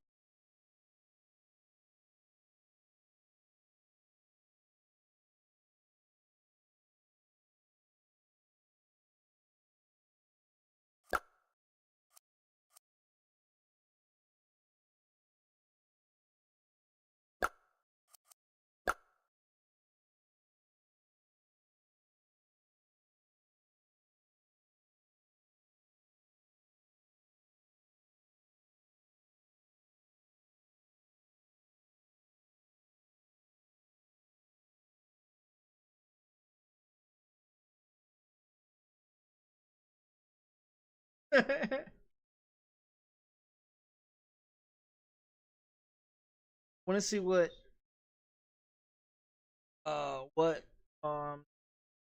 Halloween, if they have a Halloween. I mean, you see the bats. I don't know. I got into a conversation and kept going. Got a bad habit with it.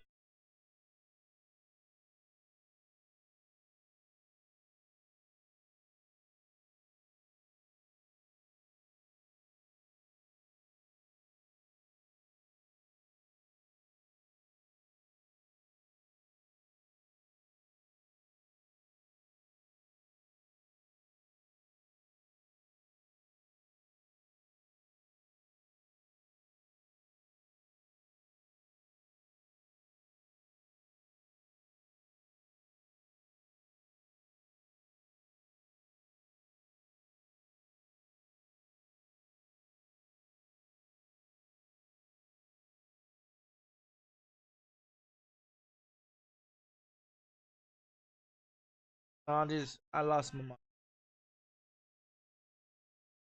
I guess it's just cause all that fucking. I guess all the problems that I just dealing with last couple. I've been. I don't know. I let shit get to me. Yeah, I let shit get to me. I blow up. Then I blow up on shit. I just can't let it go.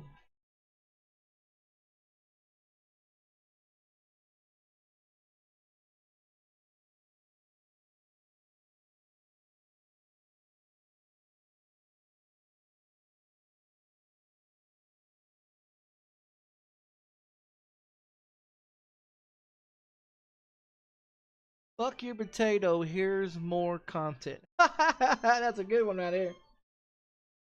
Um. Yeah, I don't know. I just.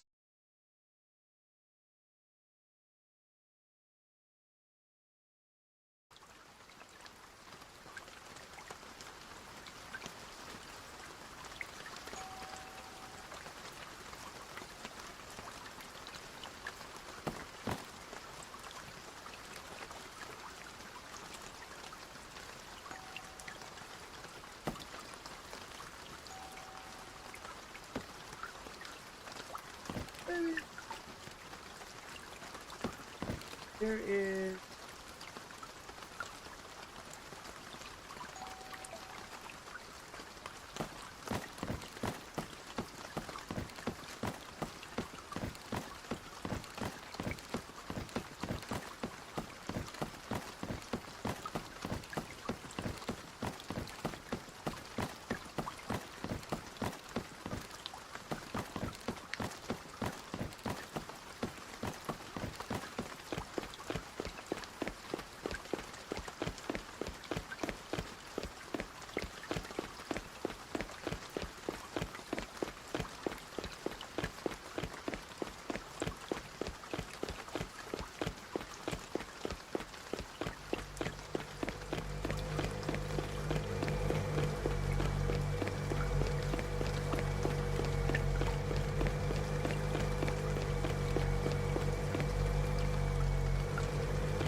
What a lighthouse.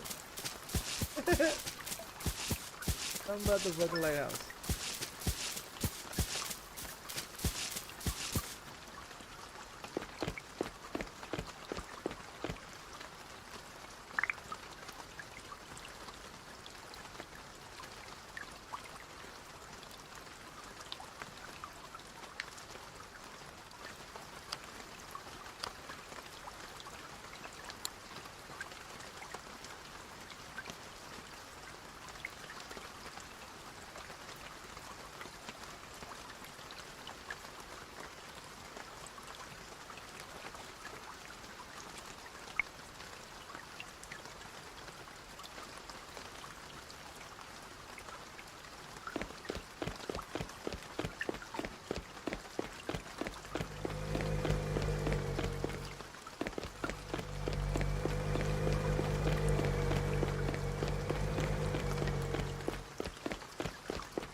The lighthouse.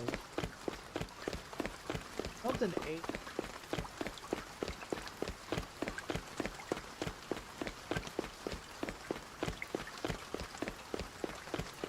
I'm gonna go to the lighthouse.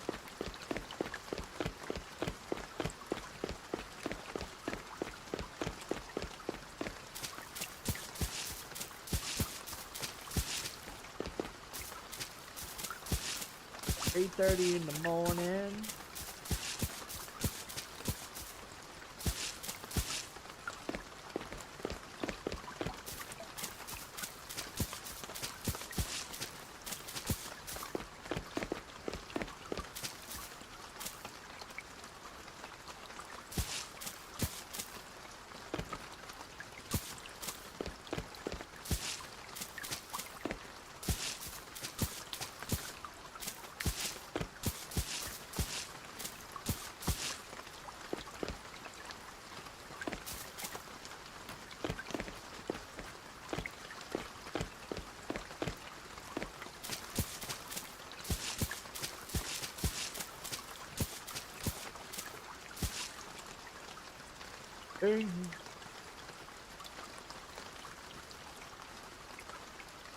Open to come right.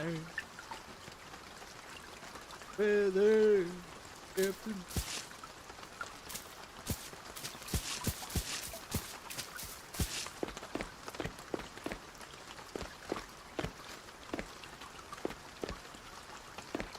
Oh, lightning.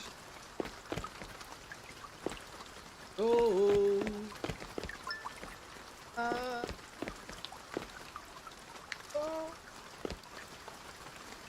Oh.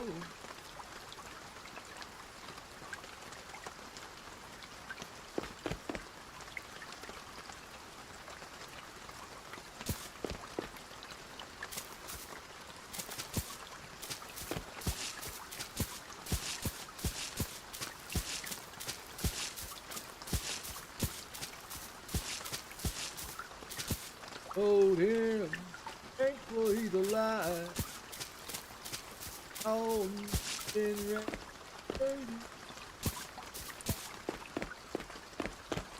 Yeah.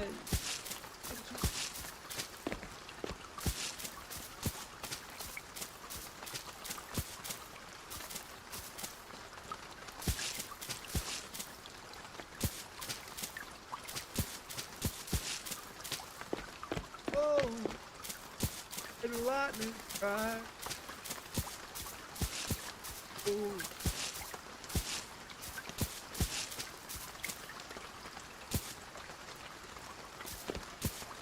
Oh.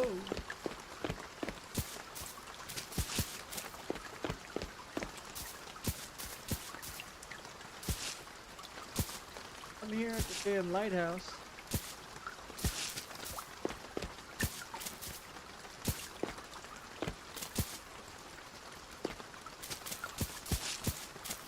What are you supposed to do?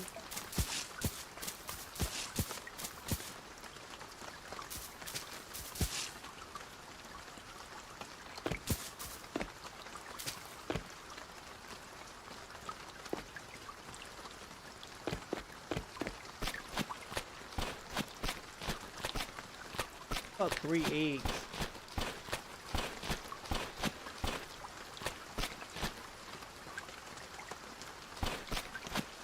I know, like.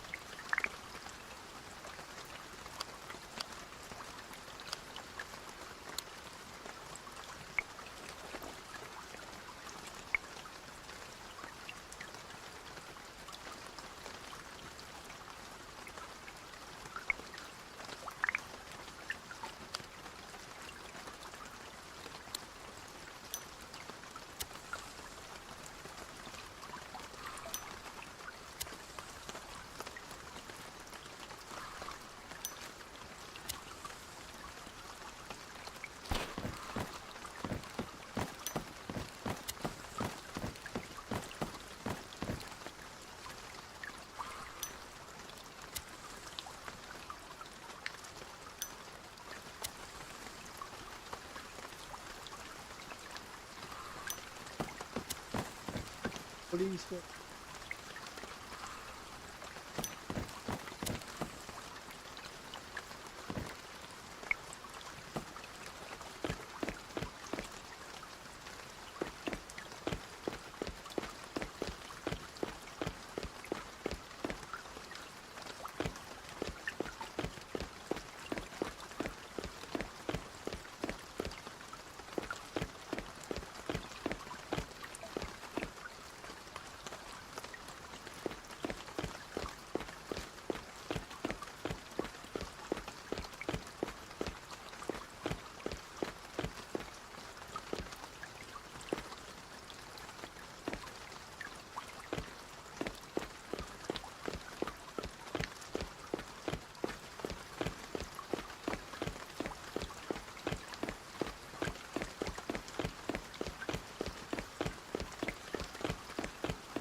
Simple.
Baby.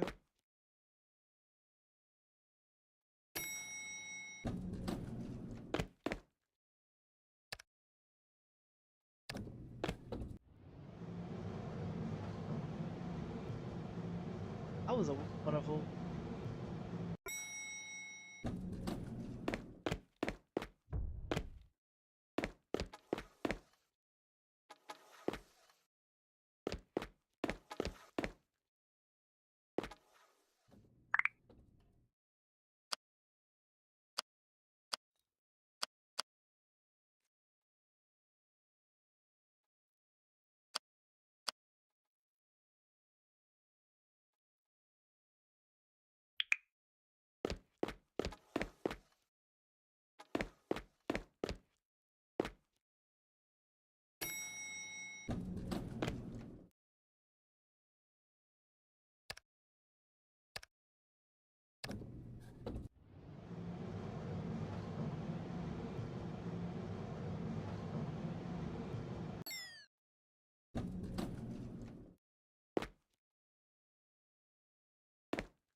Oh, so we gotta go down and get the...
That fuck...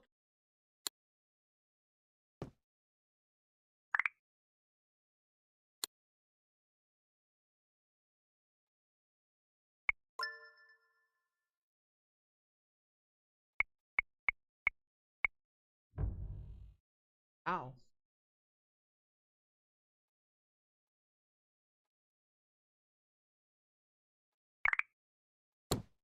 Oh, you had a soda?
like this.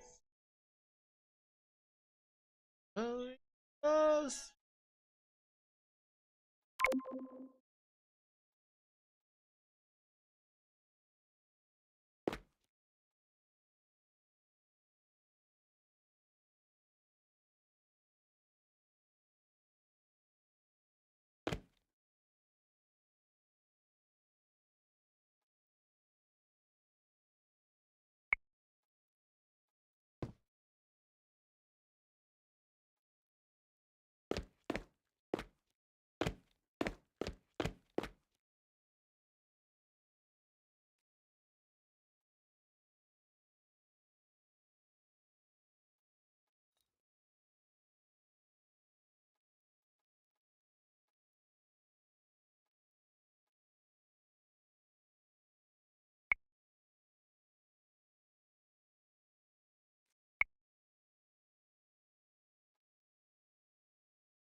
Dog shit.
I wonder, were they supposed to do that in?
Texas Stones, they break me.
These sticks and stones may break me.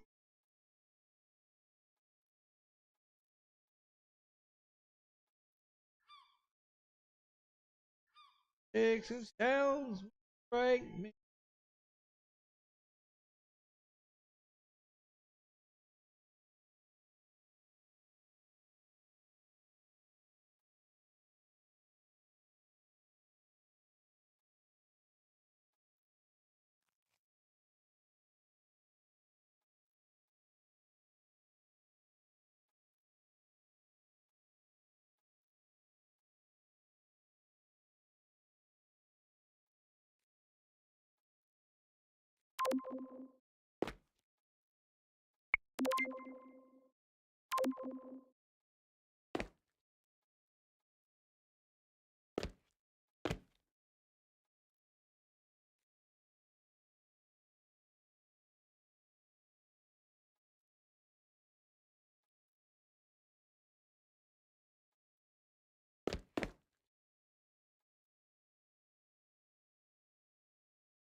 Hey,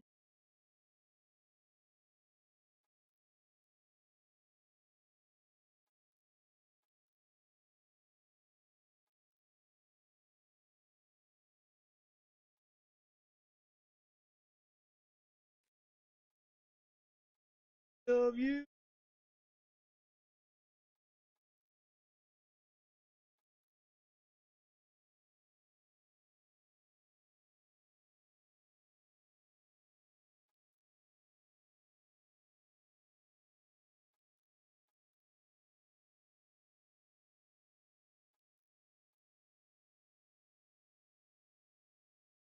After all,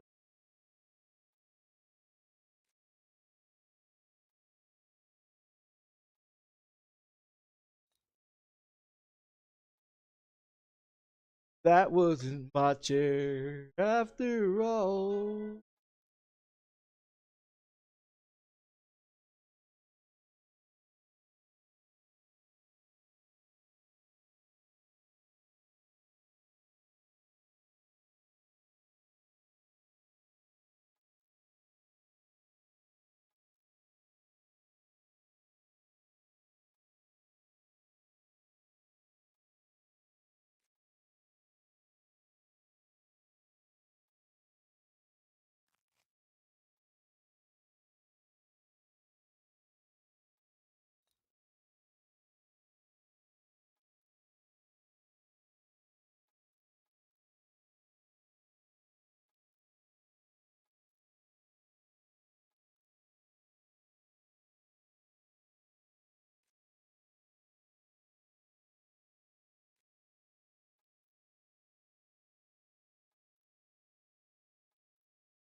Held up.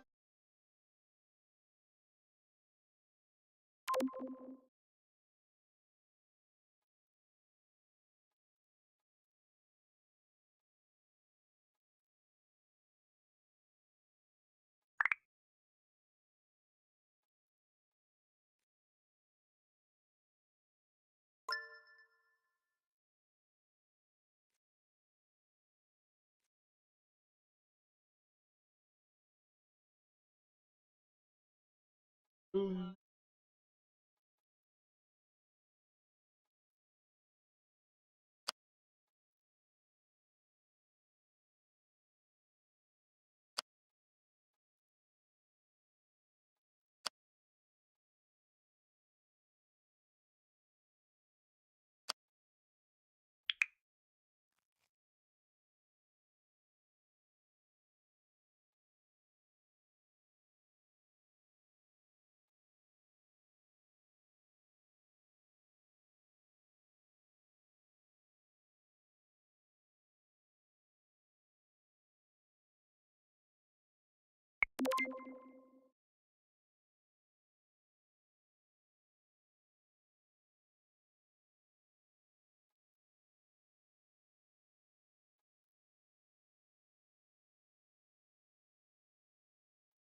Uh,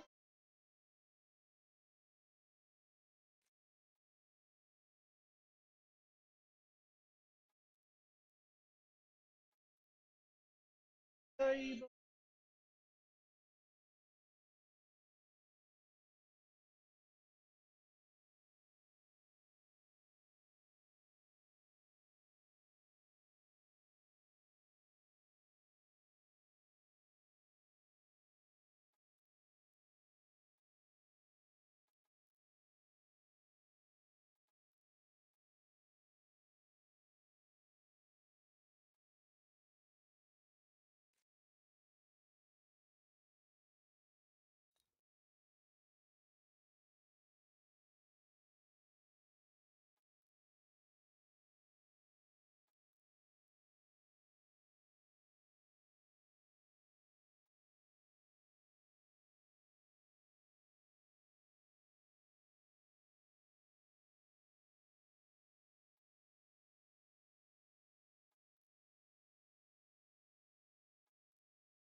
sell it to all the aliens.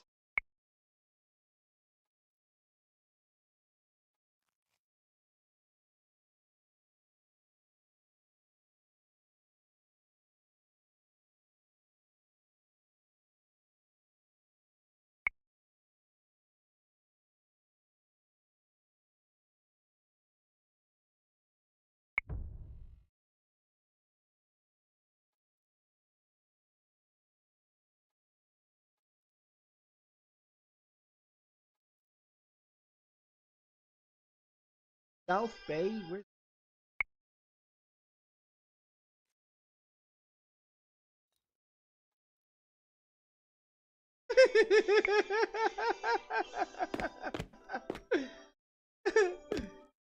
Hey, stop asking me. Bring fucking.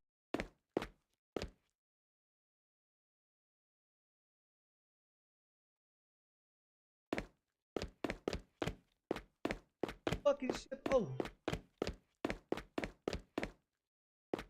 Beat me up, motherfucker. Gonna beat me up.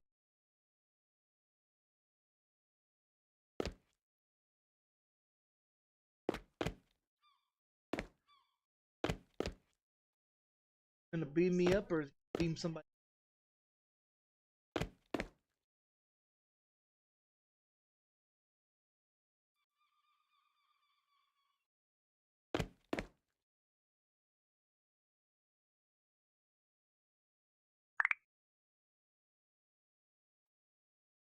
Do I have?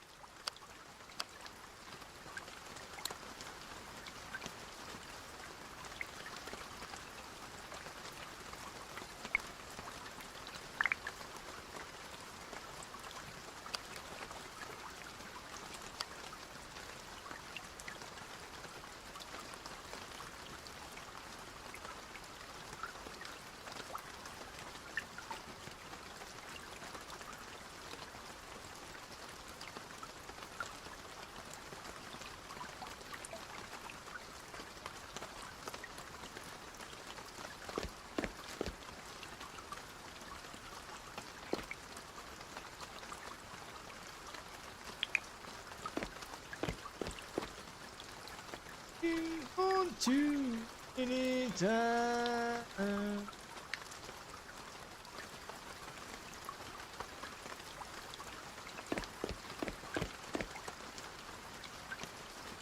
Yeah, but how do you get beamed up?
Fucker did take off.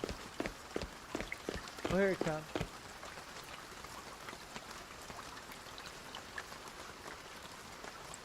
Yeah, but I don't know what the fuck.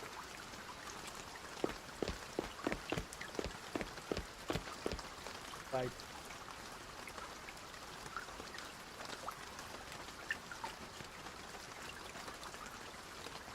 Here and it fucks me.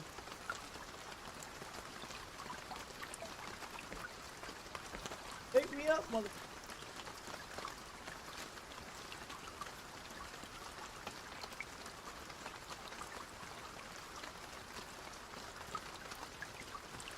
I don't know how to go up.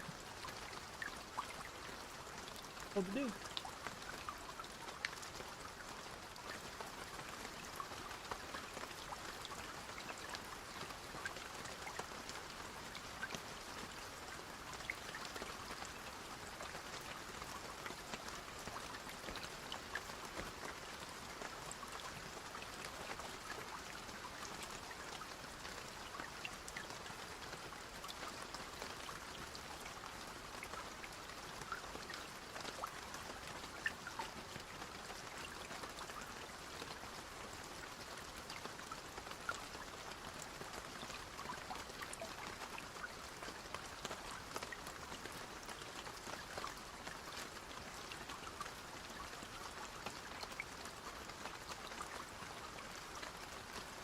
I don't know what the fuck I'm supposed.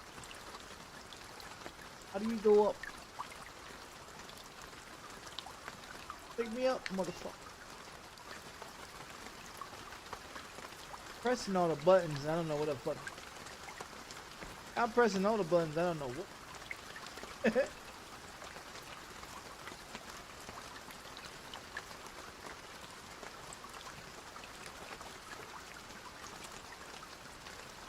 I don't know what the fuck.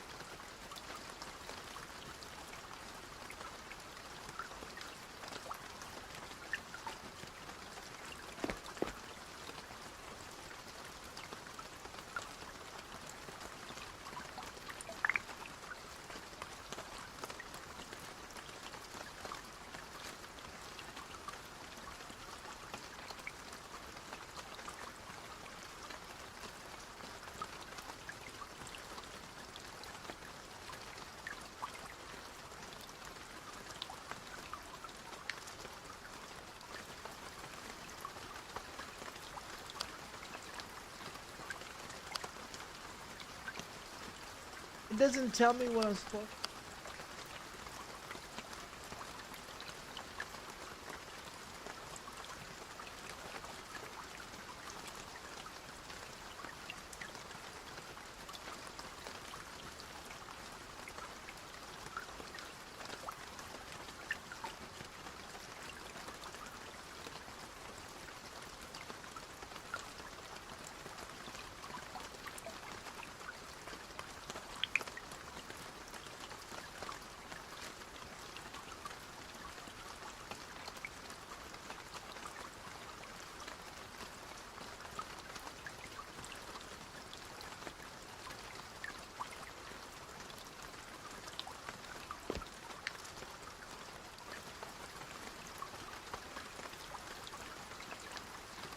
I don't know what the fuck I'm supposed.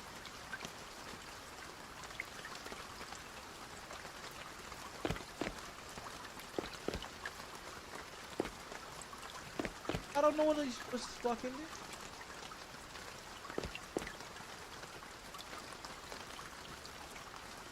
I don't know, am I supposed to drop something in there or put something?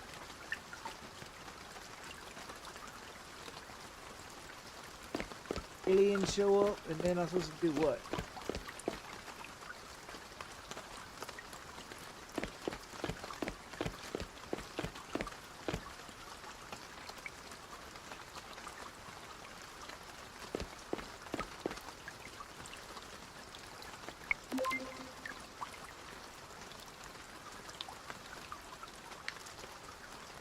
Well,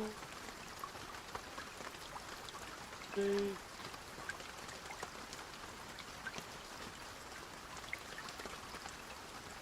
Hey.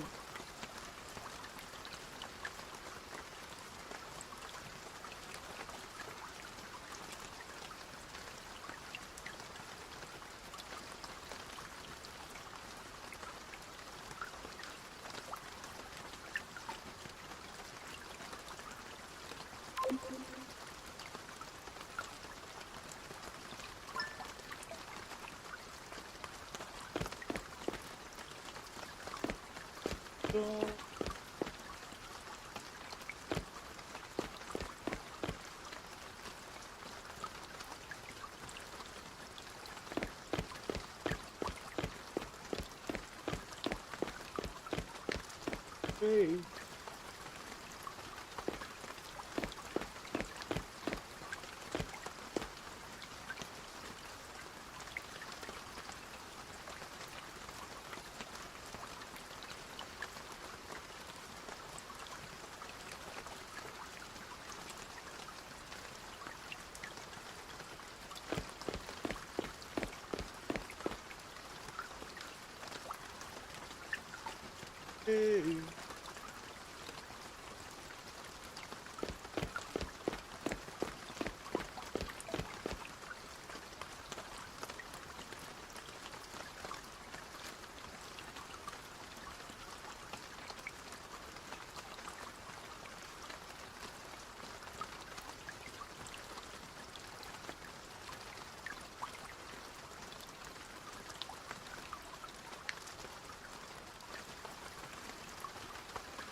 Idiot.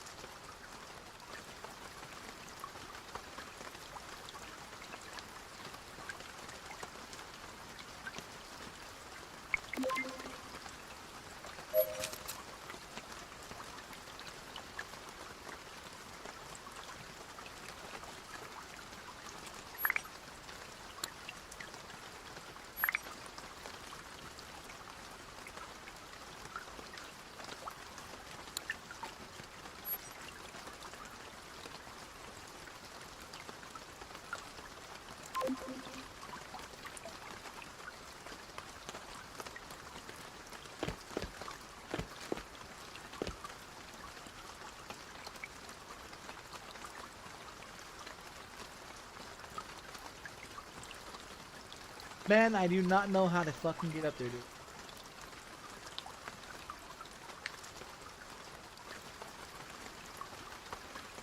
It's in Vegas.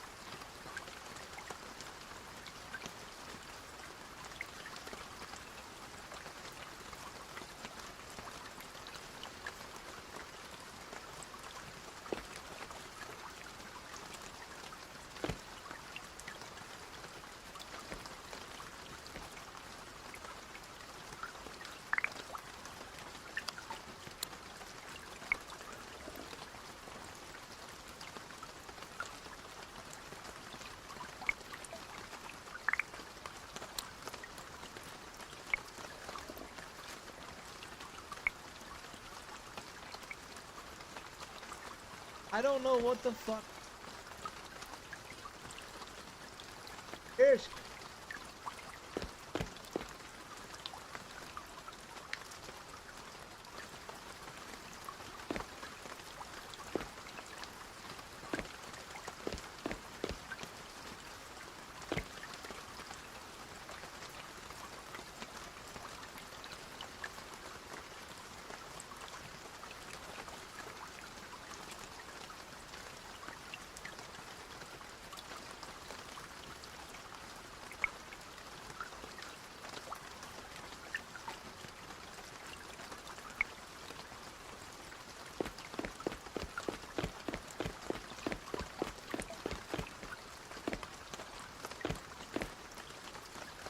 I don't know fuck.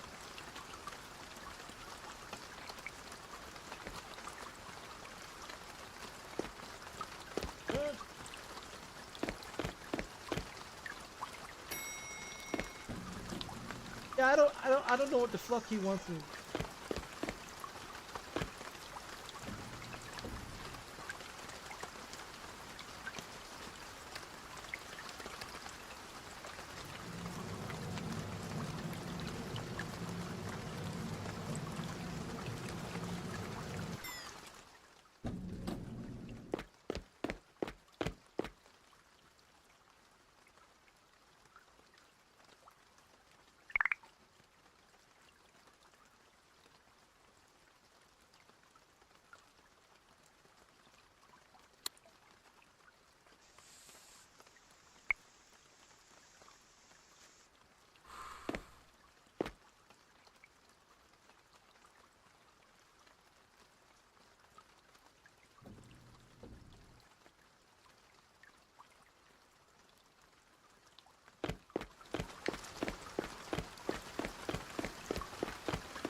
Moving on.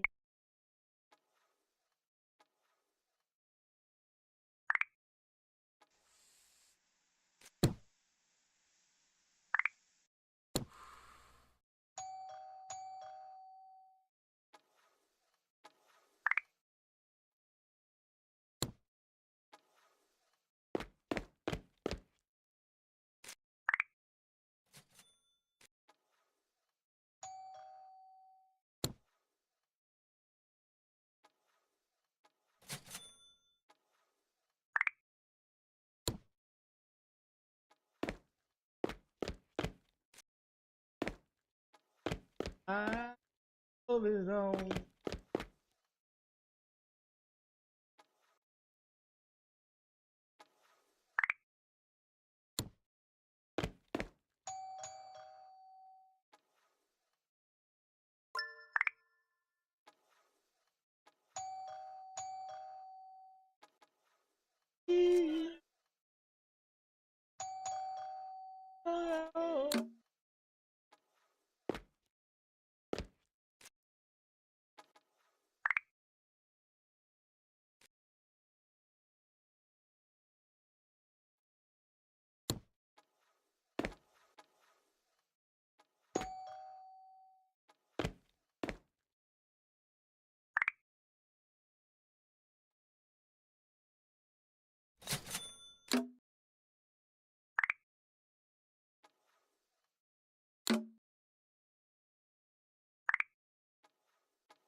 Moving on.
I don't put my own.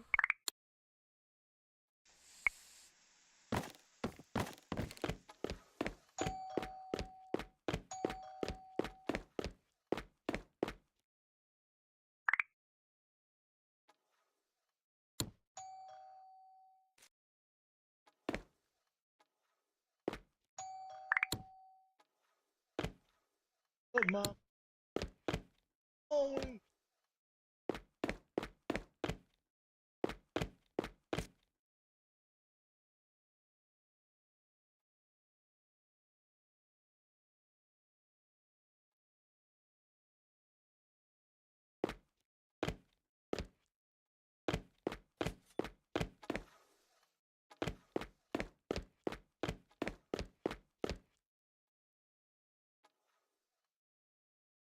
The bell's gonna save us all.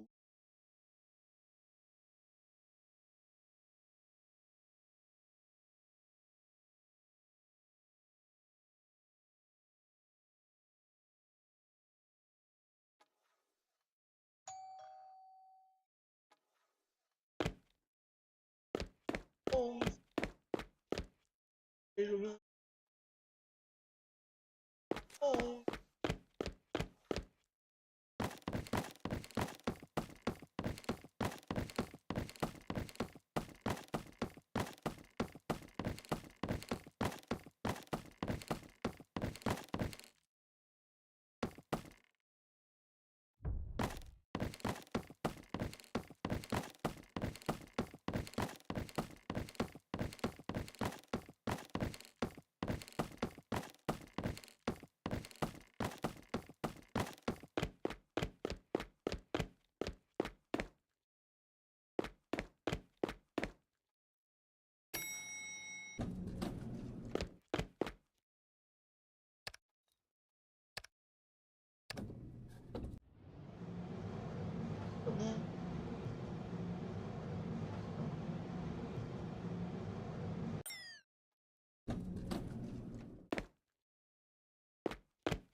Still ain't figured out how to get it or how to do it.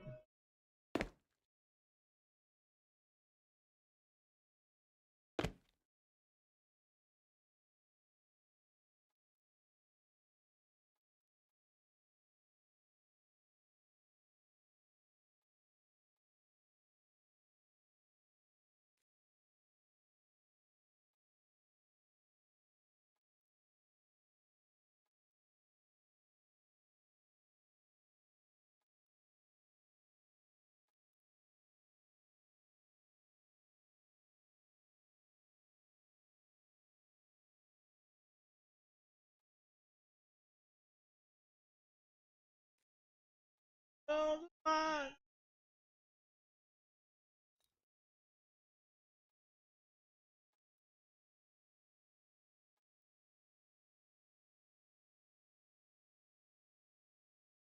Hey, daughter, roll,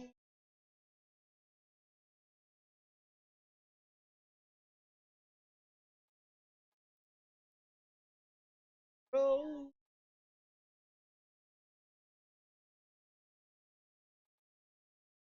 Hey.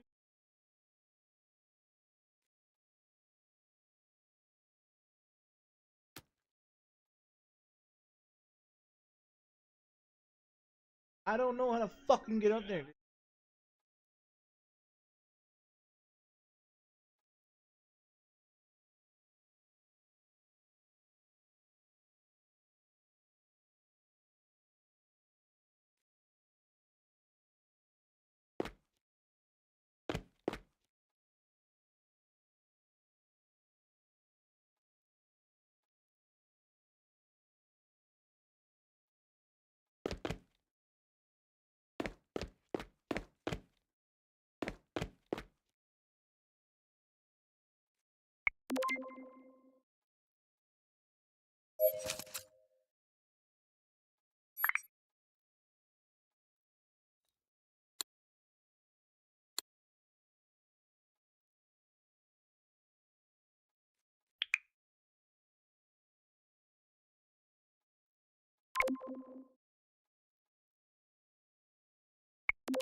Got 168, and I don't know the fuck to use it.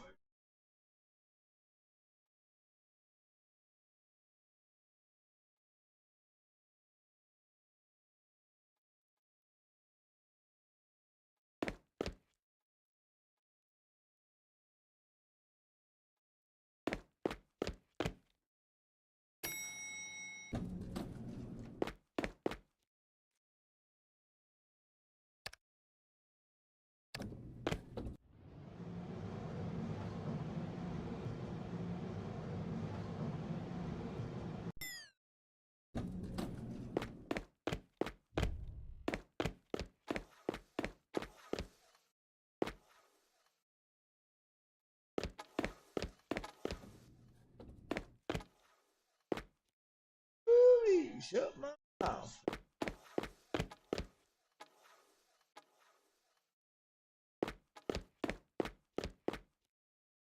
Get them bitches on.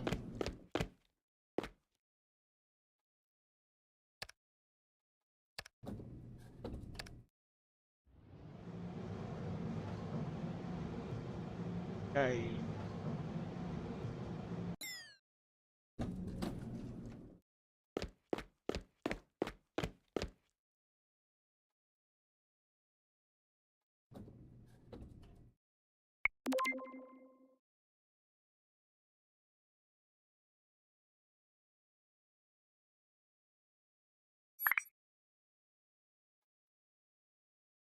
Ooh, shut my mouth.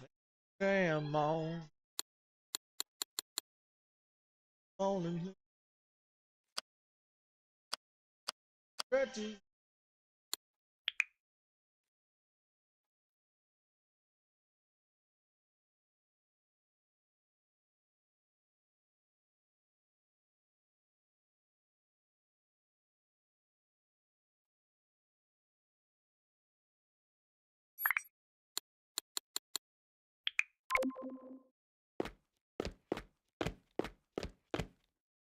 I don't know how to fucking use this.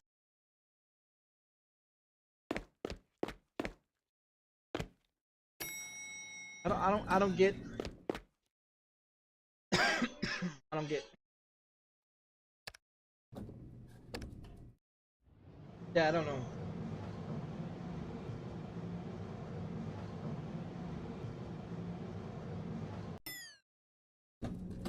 Okay.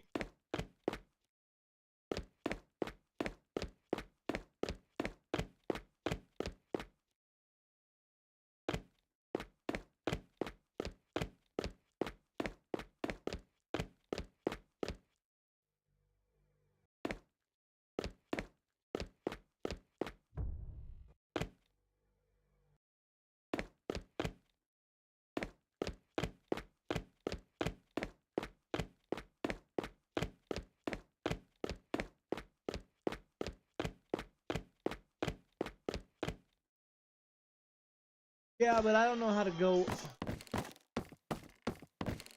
in.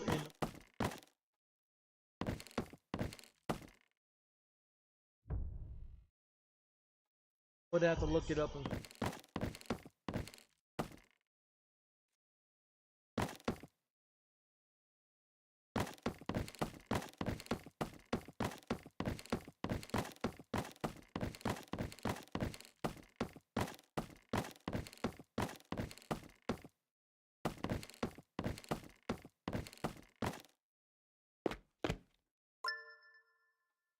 All the fucking alien.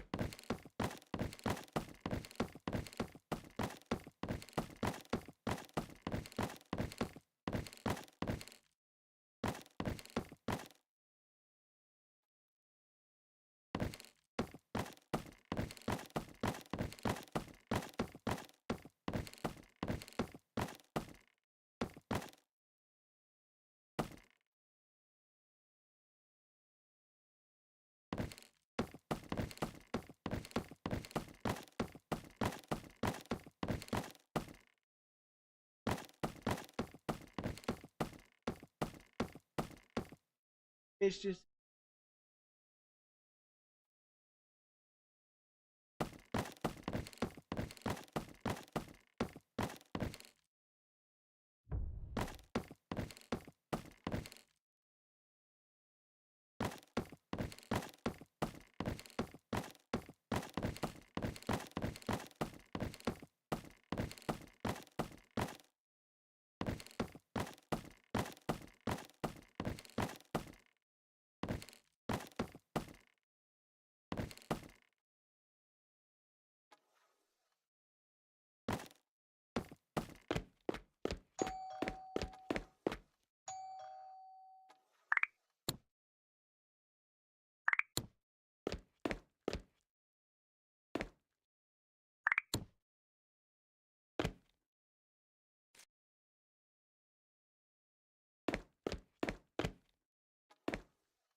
Need that 77. No, we need that 77.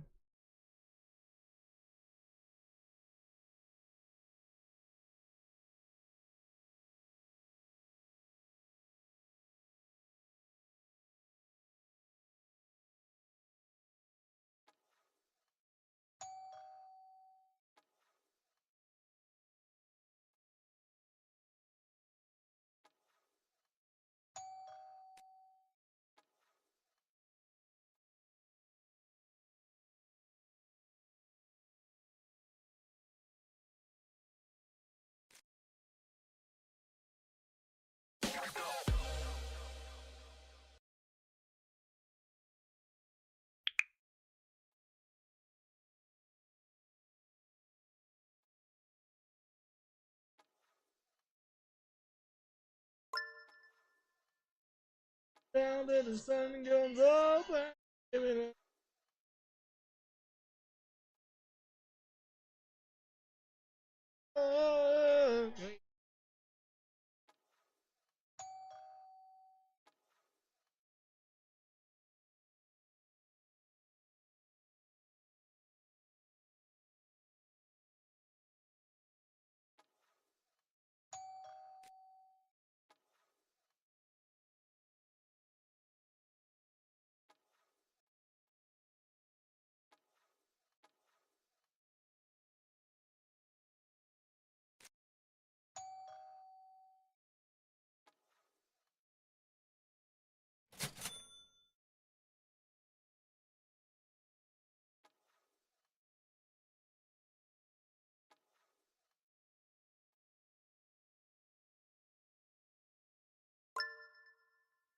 The pain giving into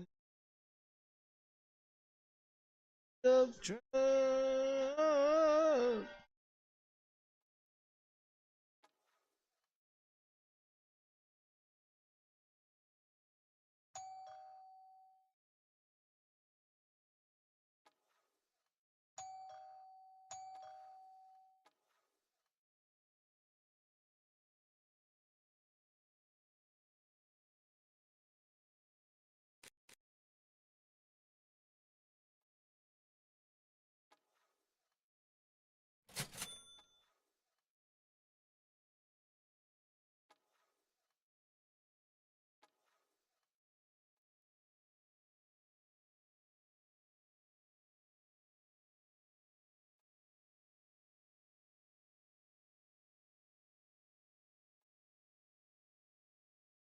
Yeah, yeah, yeah, yeah, yeah.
running away.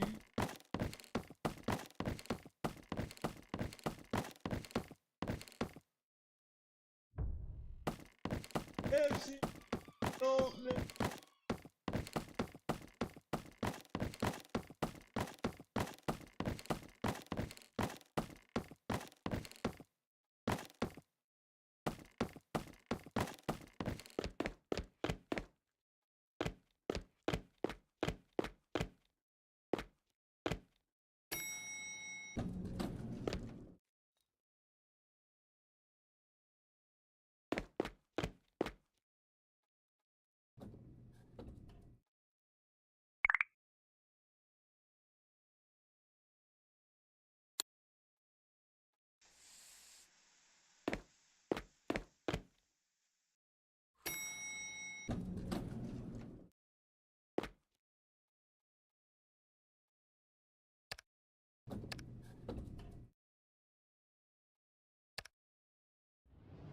Baby.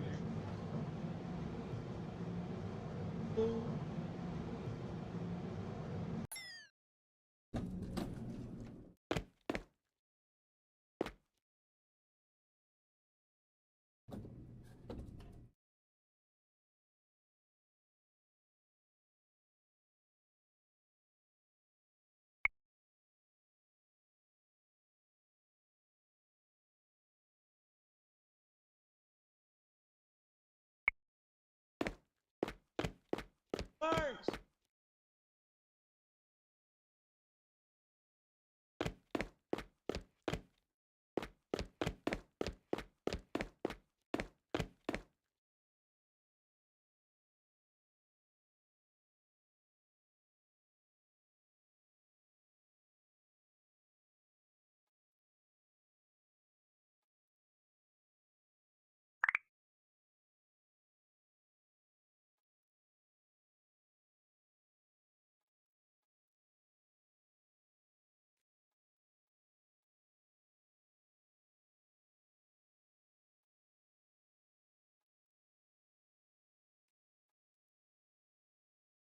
Thanks.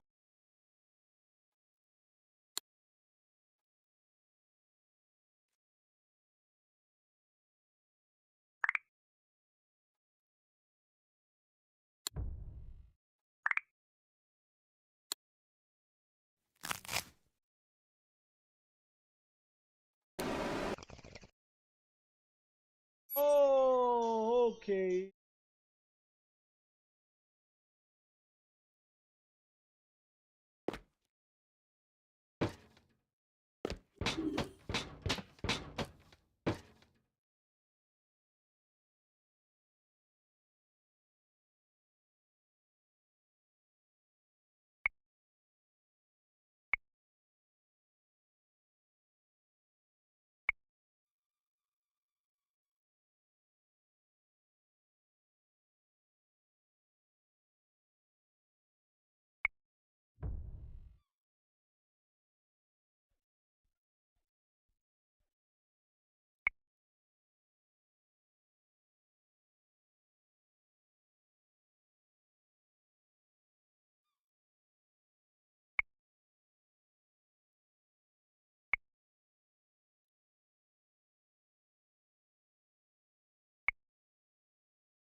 Dog shit. Piece of shit. Holy shit.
What the fuck?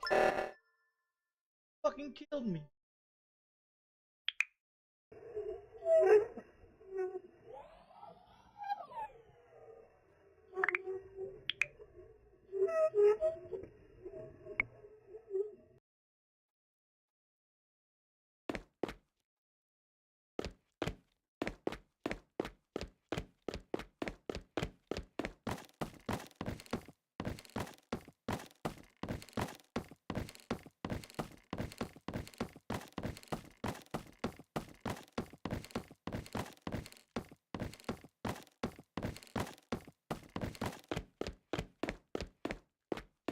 You gotta smoke alien. You gotta smoke some alien shit. Gonna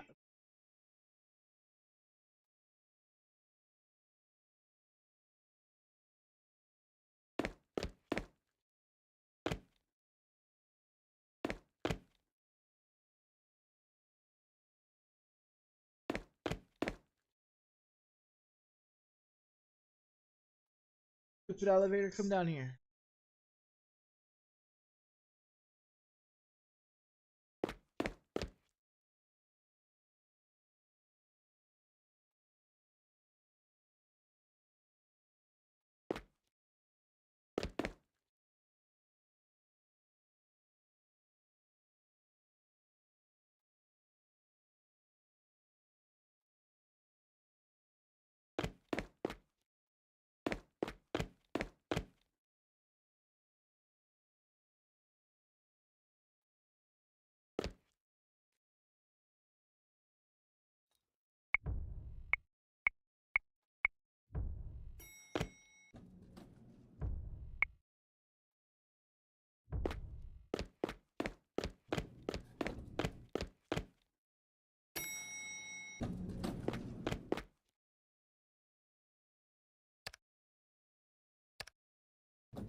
Well,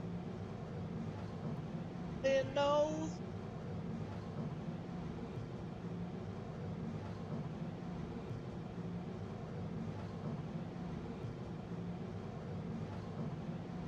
This time.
Get away.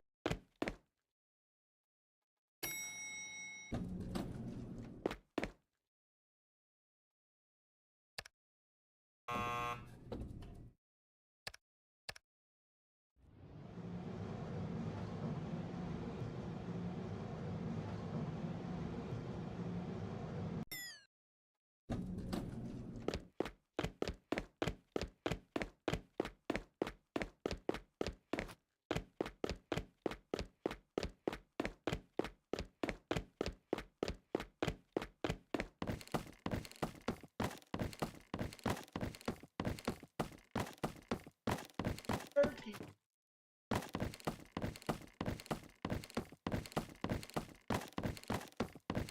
Desert.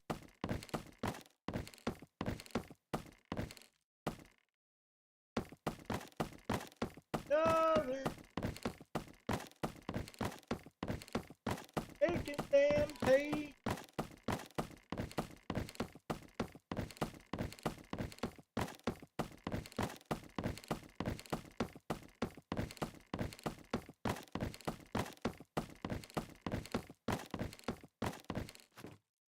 Everywhere.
Packers.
Oh yeah, I needed that last one on that one too.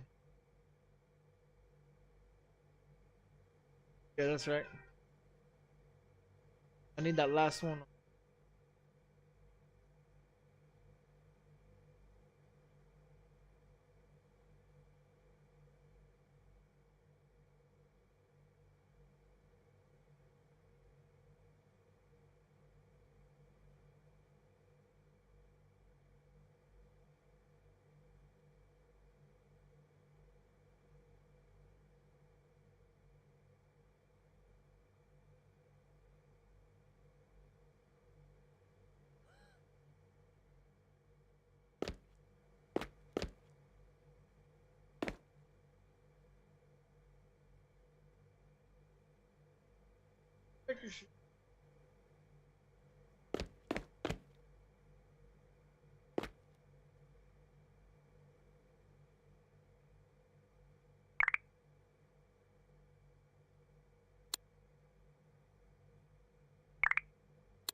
Yeah, really, I don't know why I got that.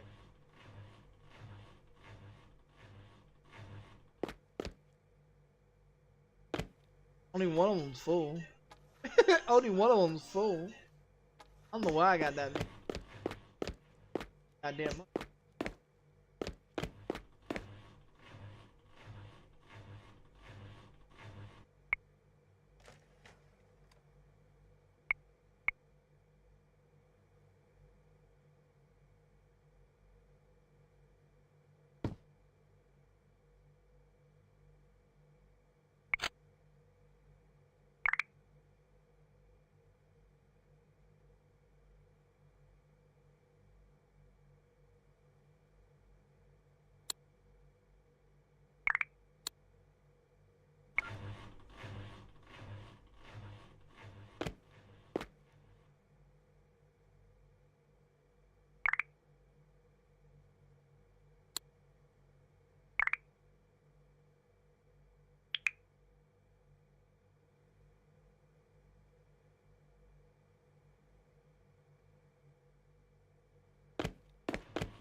Hey, me.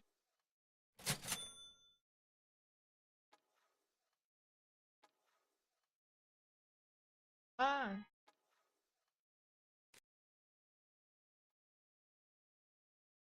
Goody.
It, or does it?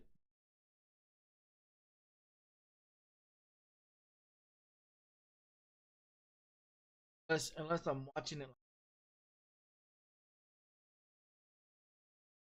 off.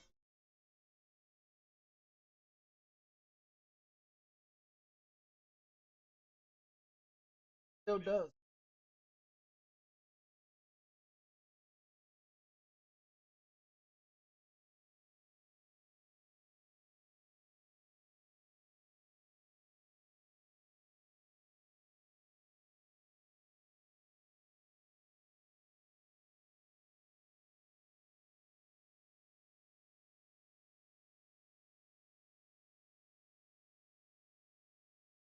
Come on, guys.